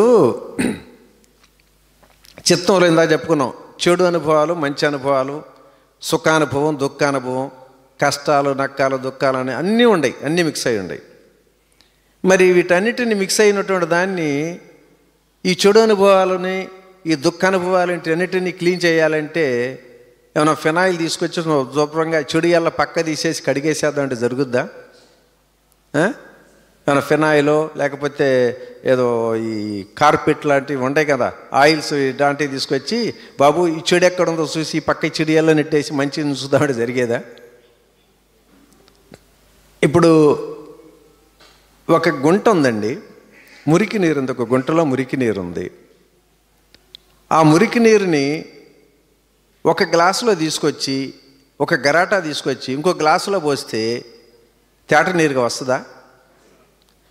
దాంట్లో నలకలు పోతాయేమో కానీ మళ్ళీ మురికి నీరుగానే వస్తుంది. అవునా? ఆ మురికి నీరుని తేట నీరుగా చేయాలంటే ఏం చేయాలి? ఆ పక్కనే ఇంకొక గుంట తీసి ఆ పెద్ద గుంటలో ఎలాంటి ప్రకంపంలో కదలిక లేకుండా, ఎలాంటి కప్పల గిప్పలు అటు ఇటు కదులుతూ ఉంటాయి కదా, అలాంటి కప్పల గిప్పలు జంతువు లేకుండా తీసేసి, ప్రకంపం లేకుండా నిశ్చలంగా నిర్మలంగా కదలని స్థితిలో ఉంచితే క్రమేణా నువ్వు పక్క తీసిన గుంటలో ఆ తేట నీరు ఆ గుంటలోకి వచ్చేస్తుంది, ఆ మురికి నీరు అక్కడ పెద్ద గుంటలో నిలిపడేది. మనం ఆ సముద్రం దగ్గర కలిపినప్పుడు కూడా నీళ్లు తాగాలంటే కూడా వస్తూ ఉంటాయి తేట నీళ్ళలాగా. సో అంటే ఇక్కడ ఏం జరుగుతుంది, ఆ మురికి నీరుని తేట నీరుగా మార్చడానికి ఆ పెద్ద గుంటలో ఎలాంటి ప్రకంపం లేకుండా ప్రశాంతంగా నిశ్చలంగా నిర్మలంగా ఉండేట్టు చూసుకుంటే తేట నీరు వస్తుంది.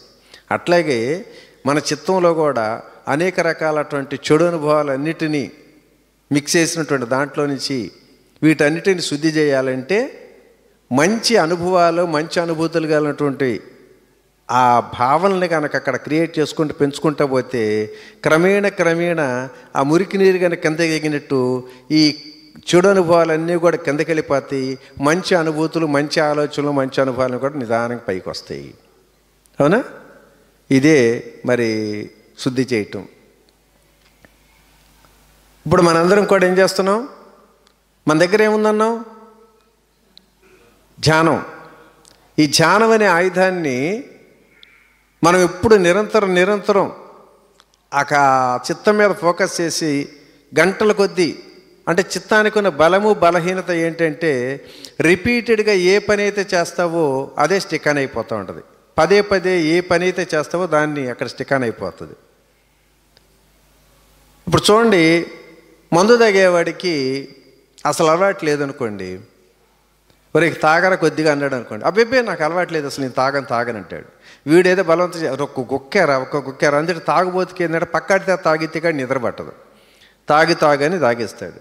తాగేటప్పుడు అని కళ్ళు మూసుకొని ఏదో కషాయం మింగుతాడు, అయిపోయింది. ఇంకో సందర్భం ఇంకొక ఫ్రెండ్ కలిసినప్పుడు ఎవరు తాగారంటే నాకు వద్దురా బాబు, పర్వాలేదు తాగారంటే సరే కానీ అది కొంచెం ఉన్నాడు. మూడో రోజు ఇంకోసారి వచ్చినప్పుడు ఎలా ఉందరంటే ఇదేదో బాగుండట్టుందిరా అని చెప్పి ఆ రకంగా ఫస్ట్ కషాయంలాగా కళ్ళు మూసుకుని మింగినాడు. ఇక చివరికి కొన్నాళ్ళకి ఇక అది లేనిదే ఉండలేని పరిస్థితికి దిగజారిపోతాడు. ఇదంతా ఎక్కడ రికార్డ్ అవుతుంది, మన చిత్తంలోనే రికార్డ్ అయిపోతుంది. అవునా?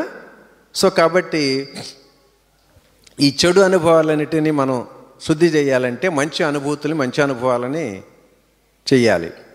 మరి సృష్టిలో మంచి ఎక్కడుంది, మంచి అనుభూతులు మంచి ఆలోచనలో ఉన్నటువంటిది ఏంటి, చెడు ఆలోచనలో ఉన్నది ఎక్కడుంది?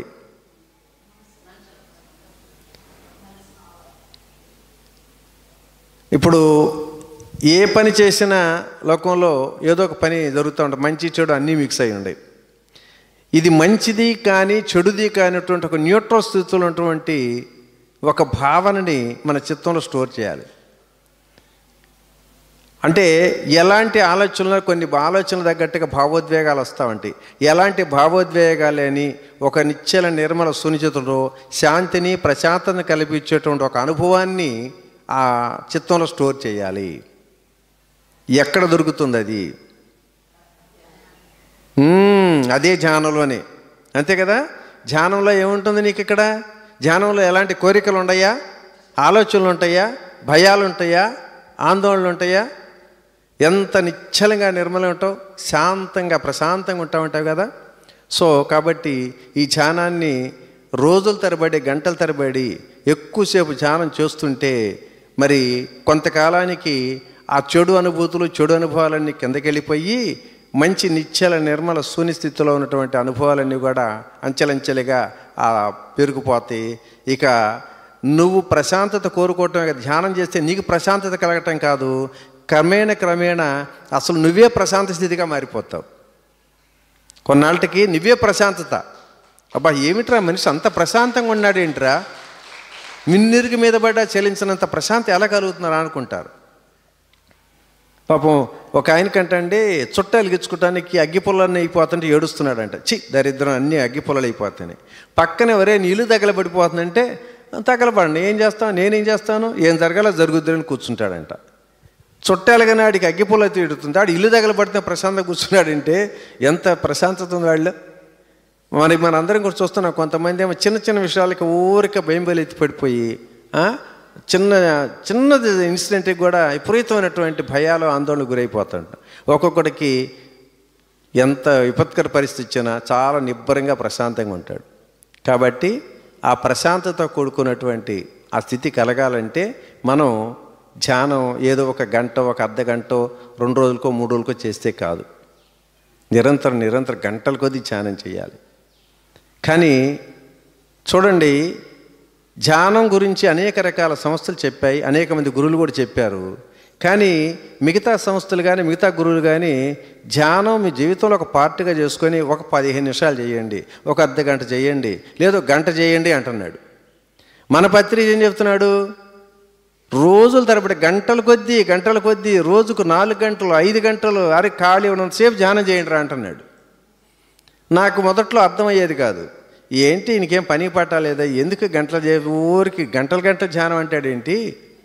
ఒక సెల్ ఫోన్ ఛార్జింగ్ కావాలంటే పెట్టుకుంటే ఒక గంటకి ఛార్జింగ్ అయ్యిద్ది, 100% అయిపోయింది. ఇక తెల్లవారులు పెట్టిన 100% కానీ 200% ఎక్కుద్దా? అట్లాగే ఏదో ప్రశాంతత కావాలంటే ఏదో గంటసేపు ధ్యానం అంటున్నారు, గంటసేపు చేస్తే ప్రశాంతం వచ్చింది. గంటల ధ్యానం అంటాడేంటి, ఇంకేం పని పట్టలేదని చెప్పి నేను బాగా వ్యతిరేకించేవాడిని. తర్వాత తెలిసింది ఆయన చెప్పినటువంటి ఆ పద్ధతి ఏంటి అనేది ఆలోచించిన తర్వాత ఇది ఎప్పుడో ఇది దాన్ని ఏమంటారు, ఈ చిత్తంలో పేరుకుపోయినటువంటి ఈ అనుభవాలన్నీ కూడా ఒక రకంగా చెప్పాలంటే ఈ జీవితంలో సంబంధించినవి కాదండి, గత జన్మల సంస్కారాలన్నీ కూడా మన చిత్తంలో పేరుకుపోయి ఉన్నాయి. మరి అటన్నిటినీ కుకటెలతో పెలిగించాలంటే ఏదో అర్ధ గంట సేపు ధ్యానం చేస్తే కుదురుద్దా? కాబట్టి గంటలు ధ్యానం చెప్పడంలో ఉన్నటువంటి అర్థం పరమార్థం అదే. ఒకసారి గట్టిగా మన పత్రిజీకి మనం ధన్యవాదాలు చెప్దాం. సో కాబట్టి ఇప్పుడు మన చిత్తంలో ఉన్నటువంటి ఆ అనుభవాలన్నీ చెడు అనుభూతులు, దుర్ఘటన సంఘటనలు అన్నీ పోయి మంచి అనుభవాలు, మంచి స్థితిగతులు చేరుకోవాలంటే ధ్యానం చెయ్యాలి. ఆ మెమరీస్ అన్నీ రావాలి. అయితే ఈ చెడు అనుభూతులు ఇంకొక రకంగా కూడా ఆలోచించవచ్చు. అంటే ఎప్పుడైతే మనకి ఆ ప్రశాంతత కలగాలంటే మన మనసు ఎలాంటి ఆలోచనలు లేనటువంటి ఒక నిశ్చల శూన్యస్థితిలో ఉన్నప్పుడు ఆ యూనివర్స్లో ఉన్నటువంటి ఆ ఎనర్జీ మనకు వస్తుంది, ఆ ప్రశాంతత కలుగుతుంది అనుకుంటున్నాం.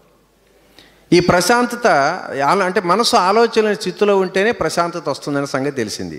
మరి మనసు ఆలోచన స్థితిలో ఉండేది 2 సందర్భాల్లో ఉంటుంది.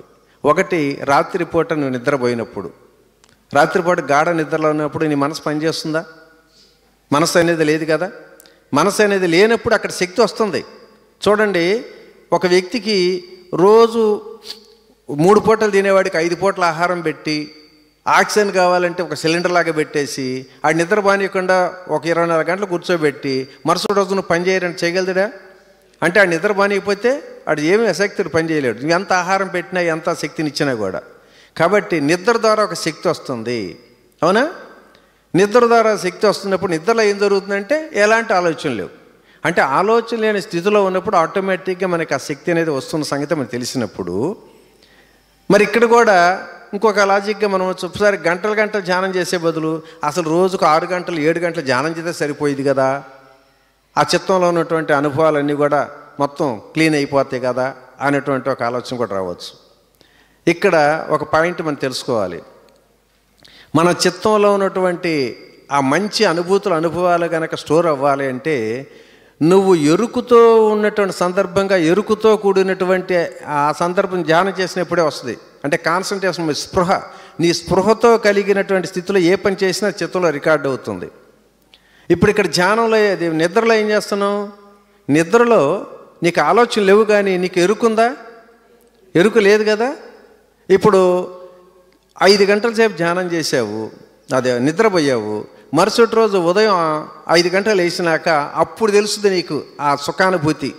అమ్మయ్య ఎంత హాయిగా నిద్రపెట్టిందోరా, ఎంత బాగుందోరో అనేటువంటి ఒక ఆనందానుభూతి ఎప్పుడు కలుగుద్ది? నువ్వు మెలుకున్న తర్వాత లెగుస్తుంది. కానీ ఇక్కడ ధ్యానంలో ఏంటి, ప్రతి నిమిషం కూడా నీ ఆనందానుభూతిని ఎరుకులు తెలుసుకుంటూనే ఉంటావు. ధ్యానం చేస్తున్నంతసేపు ఆనందం పరమానందం తేలిపోతూ ఉంటావు. 1 గంట సేపు ధ్యానం చేసినాక అబ్బా అసలు ఎంత ఆనందం అండి, ఈరోజు ఏం ఆనందం అండి, అసలు ఎంతటి అనుభూతి అని చెప్తూ ఉంటాం, అవునా? సో కాబట్టి నిద్రలో పొందేటువంటి ఆ ఎనర్జీ వేరు, ధ్యానం ద్వారా పొందేటువంటి ఎనర్జీ వేరు. మనం చిత్తంలో ఉన్నటువంటి మెమరీస్ అన్నిటిని, బ్యాడ్ మెమరీస్ని తీసేయాలంటే, ఒక ఆనందకరమైనటువంటి అనుభూతిని రికార్డ్ చేయాలంటే ఆ ధ్యానం అనే వెపన్ ద్వారా మనం గంటల కొద్దీ ధ్యానం చేస్తున్నప్పుడు దాంట్లో ఉన్నటువంటి గత జన్మల యొక్క సంస్కారాలన్నీ కూడా క్లీన్ అయిపోయి మంచి ఉన్నతడిగా ఎదిగి అప్పుడు మనం కోరుకున్నటువంటి ఆనందాన్ని పొందొచ్చు. అప్పుడు నేను బాగున్నాను అనుకుంటాం. అప్పుడు నేను బాగున్నాను. చూడండి, నేను బాగున్నాను అనే ప్రశ్నకి సమాధానం చూడండి. ఇప్పుడు 2 గంటల పైన చెప్పింది. బాగుంటాం అంటే ఏదో సంపదలు పెరిగితేను ఇంకోటి పెరిగితేను బాగున్నట్టు కాదనే విషయం మనకు అర్థమైపోయింది. అందుకే పతంజలి మహాశయుడు చెప్పాడు. అసలు ఇక్కడ విషయం ఏంటంటే, పతంజలి మహాశయుడు చెప్పాడు, చిత్తవృత్తి నిరోధ అన్నాడు. యోగం అంటే చిత్తాలో ఉన్న వృత్తులన్నీ నిరోధించండి రా నాయనా అన్నాడు. అవునా? ఏంటి చిత్తంలో ఉన్న వృత్తులు ఏంటి? చిత్తంలో 2 వృత్తులు ఉంటాయండి. ప్రతి మనిషిలో కూడాను 2 కోరికలు ఉంటాయి. 1 కావాలి, 2 వద్దు. ఇంతేగా, ఇంతకన్నా ఇంకేమైనా ఉంటాయా?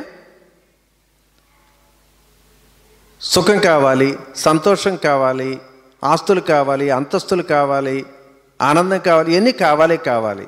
వద్దు, దుఃఖం వద్దు, పేదరికం వద్దు, బాధలు వద్దు, కష్టాలు వద్దు, ఇవన్నీ వద్దు. ఇంతే, ఇంతకన్నా ఏం లేదు. కావాలి, వద్దు, ఈ 2 వృత్తులే. అయితే ఇక్కడ 2 వృత్తుల్లో కావాలనుకున్నది రాకపోయినా దుఃఖమే, వద్దనుకున్నది వచ్చినా దుఃఖమే. అవునా? వద్దనుకున్నది వచ్చినా కూడా దుఃఖమే. ఇక్కడ చిత్రం ఏంటంటే, ఆయన కావాలనుకున్నది వచ్చినా దుఃఖం అనుకున్నప్పుడు, కావాలనుకున్నది రాళ్ళ దుఃఖమే, కావాలనుకున్నది వచ్చినా కూడా దుఃఖమే అని అంటున్నాడు. ఇది వింటానికి ఆశ్చర్యం. ఇదేంటి, నేను కావాలనుకున్నది వచ్చినా నాకు దుఃఖం ఎందుకు వస్తుంది అనుకుంటాం. వాస్తవం కూడా అంతే. ఇక్కడ ఇందాక అనుకున్నట్టు మనకి 7 కొండలతో చిన్న ఎగ్జాంపుల్ చూద్దాం. పాపం 7 కొండలు ఇప్పుడు చక్కగా భార్య బిడ్డలతోటి ఉన్నంతలో సంసారం చేసుకుంటూ హ్యాపీగా మనకి సేవలు చేసుకుంటూ, ధ్యానం క్లాసులకు వెళుతూ సేవ చేసుకుంటూ చాలా హ్యాపీగా బతుకుతున్నారు. అసలు చీకు చింత బాధ కష్టం అనేది లేని పరిస్థితుల్లో బతుకుతున్నాడు అనుకున్నాం భార్య పిల్లలతోటి. సరే, రాత్రిపూట 10 గంటలకే నిద్రపోతాడు. అసలు 9 గంటలకు 10 గంటలకు నిద్రపోతాడు. మార్నింగ్ దాకా మంచి దగ్గర నిద్ర, మళ్ళీ ధ్యానం చేస్తాడు. అసలు నాకు తెలిసి అసలు ఆయన పడుకోడు. నాతో పాటు చాలాసార్లు తిరిగి తెల్లవారులు కూర్చొని ధ్యానం చేస్తున్నాడు. అలాంటి స్థితిలో పాప ఇంటి పక్క మట్టి ఒక లాటరీ వాడు ఒకటి ఉన్నాడండి, లాటరీ అమ్ముకునేవాడు. ఒకరోజు 7 కొండల దగ్గరకు వచ్చి, అరే నాయనా 2 టికెట్లు మిగిలిపోయి, మరి ఎవడు కొనేటట్లేడు, అయిపోయింది, టైం అయిపోయింది, రేపు ఉదయమే లాటరీ, కాబట్టి ఆ 2 టికెట్లు నువ్వు తీసుకోరా, 200 రూపాయల టికెట్ నీకు 100 రూపాయలు అని తీసుకోరా అన్నాడు. ఒరే బాబు, ఇట్లాంటి గతంలో నాకు అంటగట్టావు, నాకు వద్దురా బాబు అంటే, కాదు కూడా తీసుకొని ఫోర్స్ చేస్తే ఆడు పోరు పడలేక టికెట్ కొన్నాడు. టికెట్ కొన్నా గూట్లో పెట్టాడు, పడుకున్నాడు. రాత్రి తెల్లారి ఈయన కర్మగాలి ఆ టికెట్కి లాటరీ వచ్చింది. ఎంత వచ్చింది తెలుసా? 1 కోటి రూపాయలు వచ్చిందండి లాటరీ. 1 కోటి రూపాయలు. మరుసటి రోజు, నాయనా బాబు, నీ అదృష్టం పండిందిరా బాబు, నీ 1 కోటి రూపాయల లాటరీ వచ్చింది అన్నాడు. ఇక చూసుకోప్పుడు ఆయన మానసిక పరిస్థితి ఎలా ఉంటుంది చూడండి. అసలు నిద్రపోతాడా? నిద్ర పట్టుద్దా? భార్య పిల్లలు అందరూ కూర్చొని ఏం చెయ్యాలి 1 కోటి రూపాయలు, ఏం చేయాలి 1 కోటి రూపాయలు? ఏమండి, నాకు ఎన్నాళ్ళ నుంచో వడ్రాణం లేదండి, ఒక నెక్లెస్ కావాలంటే వడ్రాణం కావాలంటాడు. కొడుకు అంటాడు, నానా ఈ డొక్కు మోటార్ సైకిల్తో ఒక కారు కొనేసేయి అంటాడు. ఈయనంటాడు, అబ్బాయి ఇట్ట కాదురా, అసలు మనకి ఇల్లు లేదురా, సరే ఇల్లు కాదు, బ్రహ్మాండం ఇల్లు కొందామని ఇట్లా ప్లానింగ్ వేసుకొని వస్తూ ఉంటారు. ఆ మరుసటి రోజు పాపం డబ్బు మూట తీసుకొచ్చి పెడతాడు ఇంట్లో పెట్టిన తర్వాత వీళ్ళు ఏం చేయాలి? ఆదివారం బ్యాంకులు లేవు, ఒక మూట కట్టి ఇంట్లో బ్యూరోలో పెట్టేసి తెల్లవారులు కాపలా కూర్చున్నారు అందరూ. నిద్ర లేదు, నా బొంద లేదు. ఇక తెల్లవారుజాము 4 గంటలకి అప్పుడు ఇక పర్వాలేదు, తెల్లారిపోయిందిలే, ఇంకెవడో రాడు కదా ఈ రోజుకి అని చెప్పి ఇక పడుకున్నారండి వరండాలోకి వచ్చి. ఈ సంగతి ఆ వీధిలో ఉన్నాడు, కాడికి ఇంకొకటి దొంగ తెలిసి వాడు కాపేసి ఉన్నాడు. మొత్తం మీద కిటికీ పక్కనే కూర్చొని ఎప్పుడు నిద్రపోతారో చూశాడు. వీళ్ళు నిద్రపోవడం చూశాడు, కిటికీ పగలగొట్టాడు, తలుపులు పగలగొట్టాడు, బీరువాలో మొత్తం ఎత్తుకుపోయాడు. మరుసటి చూడంగానే వామో నా డబ్బు పోయింది.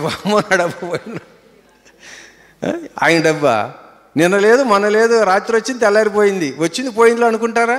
నాది పోయింది. చూసారా? వద్దు, రావాల్సింది కావాలనుకున్నా, కావాల్సిన దాన్ని మించిన దానికి వచ్చినా కూడా ఇక్కడ నిద్ర పట్టదండి. సో అందుకని ఈ కావాలి వద్దు అనుకున్న 2 వృత్తులను నిరోధించినప్పుడే నీకు యోగం కలుగుతుందని చెప్పి మహాశయుడు చెప్పాడు. కాబట్టి ఆ 2 వృత్తులు నిరోధించడానికి ఏకైక మార్గం అదే ధ్యానం. ధ్యానంలో ఇక్కడ కావాలి లేదు, వద్దు లేదు. ఉండయా కోరికలు? ఉండయా? ఏ కోరికలు లేవు కదా.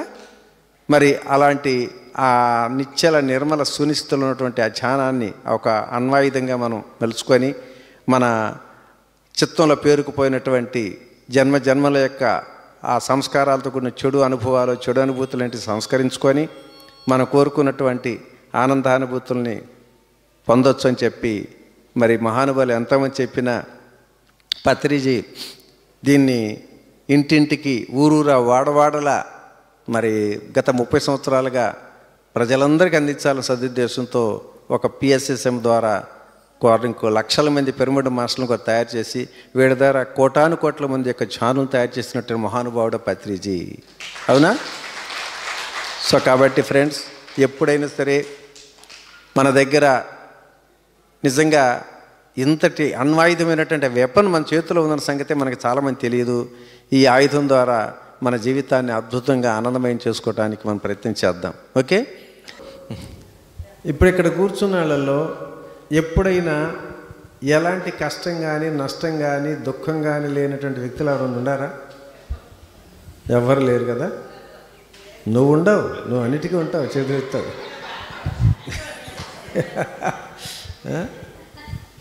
సో ఈ కష్టాలకి దుఃఖాలకి కారణం ఏంటంటే ఇంకేదో శాంతాడి కథలు చెబుతారు.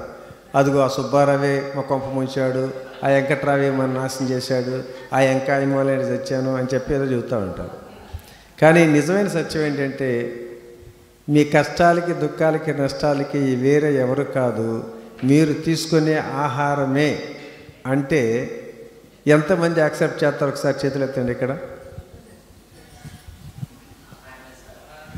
మీరు తీసుకునే ఆహారమే. సగం మంది ఎత్తారు, సగం మంది ఎత్తలా. అవునా?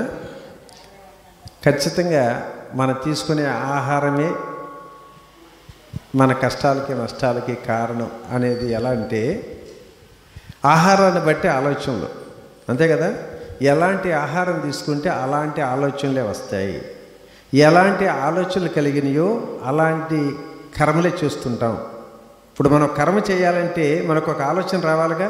ఇప్పుడు ఆయన కొట్టాలి అని చెప్పని ఒక ఆలోచన కలిగినప్పుడు అప్పుడు కర్మ చేస్తుంటాం. సో ముఖ్యంగా ఏ కర్మ చేయాలన్నా కర్మకి ముందు ఆలోచన అనేది క్రియేషన్ ఉంది. అయితే ఈ ఆలోచనలు ఎలా వస్తాయి?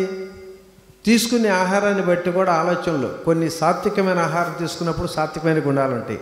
ఇందాక అనుకున్నట్టు ప్రతి వాళ్ళలో కూడా ఒకడికేమో విపరీతమైనటువంటి యాంగ్జైటీ, కోపం, ఆవేశం, ప్రతి చిన్న విషయానికే ఆవేశపడిపోతుంటాడు. కోపం అసలు దానికి లిమిట్ లేదనమాట. కొంతమంది ఏమో చాలా సాత్వికంగా, ఎందుకంటే సైలెంట్గా ఎంత విపత్కర పరిస్థితుల్లో కూడా మిన్నురు మీద పడి చలించినంత సాత్వికంగా ఉంటారు. వాళ్ళని గమనించండి. వాళ్ళలోనేమో శాకాహారం తీసుకునేటువంటి వ్యక్తులే ఉంటారు. ఇట్లా రజోగుణ సంపన్నమైన ఆహారం తీసుకున్నప్పుడు ఎప్పుడైతే ఉద్రేకంతో, ఆ కోపాలతోటి, ఆవేశాలతోటి మితిమీరిపోతూ ఉంటుంటారు. కాబట్టి మనం ఎలాంటి ఆహారం తీసుకున్నామో అలాంటి ఆలోచనలు వస్తాయి. ఎలాంటి ఆలోచనలు కలిగాయో అలాంటి కర్మలు చేస్తుంటాం. ఎలాంటి కర్మలు చేశామో ఆ కర్మ దగ్గర ఫలితం కూడా అనుభవించాలి. ఇది సైకిల్ చక్రంగా ఉంటున్నది. కాబట్టి నువ్వు అనుకున్నట్టు ఇంతకాలం నేను మాంసం తిన్నాను, ఇప్పుడు మానేశాను, మళ్ళీ మొదలు పెట్టాలేమో, దానివల్ల నాకు ఈ జబ్బులేమో, రోగాలు అనుకోవటం చాలా వివేకం. చెప్తారు డాక్టర్లు అందరూ చెప్తారు. డాక్టర్లు మరి ఇందాకే చెప్పావుగా, అన్ని డాక్టర్లు చెప్పినప్పుడు ఆ డాక్టర్లు చెప్పిన మందులు తింటేనే నాకేం ఫలితం కాలేదండి, అన్ని సైడ్ ఎఫెక్ట్ అని చెప్తున్నావుగా. మరి డాక్టర్ మాటలు ఎంతవరకు మనం విశ్వసించాలి? ప్రకృతిలో త్రిగుణాలని 3 ఉంటాయి. 3 గుణాలు మనిషికి ఉంటాయి. మనుషుల్లో 3 గుణాలు, అది సత్వము, రజస్సు, తమస్సు అని 3 గుణాలు ఉంటాయి అన్నమాట. అదే సత్వగుణం అంటే అన్ని బ్యాలెన్స్డ్గా ఉంటాం అనమాట. అన్ని బ్యాలెన్స్డ్గా ఉంటాం, చక్కగా ఆలోచించడం, పీస్ఫుల్ ఆఫ్ మైండ్. సాత్వికత అనేది, ప్రవర్తనలో సాత్వికత అనేది ఈ సత్వగుణం వాళ్ళకి ప్రధానం అనమాట. అదే రజోగుణం వాళ్ళకి కోపం వస్తూ ఉంటుంది, కొడతాడు, తిడతాడు, వాడు ఏదైనా చేస్తాడు అనమాట. వాడు యుద్ధ కళలన్నీ వాడి దగ్గర ఉంటాయి అన్నమాట. వాడి దగ్గర వాడు రజోగుణం సంబంధించిన వాడు. మూడోది తమో గుణము. తమోగుణం అంటే వాడు తింటాం నిద్రపోవడం కుంభకర్ణుడిలాగా. మన మన మన తింటూ నిద్రపోతాడు. రామాయణంలో మూడు అనమాట, ఈ మూడు క్యారెక్టర్స్ ఉంటాయన్నమాట. విభీషణుడు సత్వగుణ ప్రధానుడు, ఆయనకి పాపం అధర్మం అంటే తెలియదు ఆయనకి. విభీషణుడికి అధర్మం ఏం తెలియదు వాడికి, ఆయన సత్వగుణ ప్రధానుడు. ఈ రజోగుణ ప్రధానుడు ఎవడంటే ఈ రావణాసురుడు. ఈ తమోగుణ ప్రధానుడు ఎవడంటే కుంభకర్ణుడు. వాడి పని ఏంటి, 6 నెలలు పడుకుంటాడు, 6 నెలలు నిద్రపోతాడు, 6 నెలలు తింటాడు, 6 నెలలు నిద్రపోతాడు. ఈ 3 గుణాలు ఉంటాయన్నమాట. ప్రతి మనిషిలోనూ ఈ 3 గుణాలు ఉంటాయన్నమాట. ఒకటి ఎక్కువ ఒకటి తక్కువ ఉంటుంది అనమాట. మీకు సత్వగుణం కావాలంటే కనుక శాకాహారము, ఈ తేనె, పాలు, మంచి ఇవన్నీ తీసుకోవాలి, నెయ్యి ఇవన్నీ. మీకు రజోగుణం కావాలంటే కనుక మాంసము ఇవన్నీ తినవచ్చు అనమాట రజోగుణం కావాలంటే. అదే తమోగుణం ఉన్నాడు అనుకోండి, పాచిపోయినాయి, పనికిరాని, కుళ్ళిపోయినాయి, అవన్నీ ఎండు చేప ఎండు ఇవన్నీ తింటూ ఉంటాను అనమాట. మీకు ఏది కావాలో, ఏది ఉత్తమమైన ఆహారమో మీరే నిర్ణయించుకోండి. ఇంకా అది కాబట్టి అందుకే పత్రిజీ పదే చెప్తాడు. ఏం చెప్తాడు ఆయన? శాకాహారమే శ్రేష్టమైన ఆహారం, శాకాహారం తినాలి అంటాడు. మాంసాహారం దౌర్భాగ్యం, శాకాహారం సౌభాగ్యం, జీవితం కాకూడదు అభాగ్యం, ఆరోగ్యమే మహాభాగ్యం.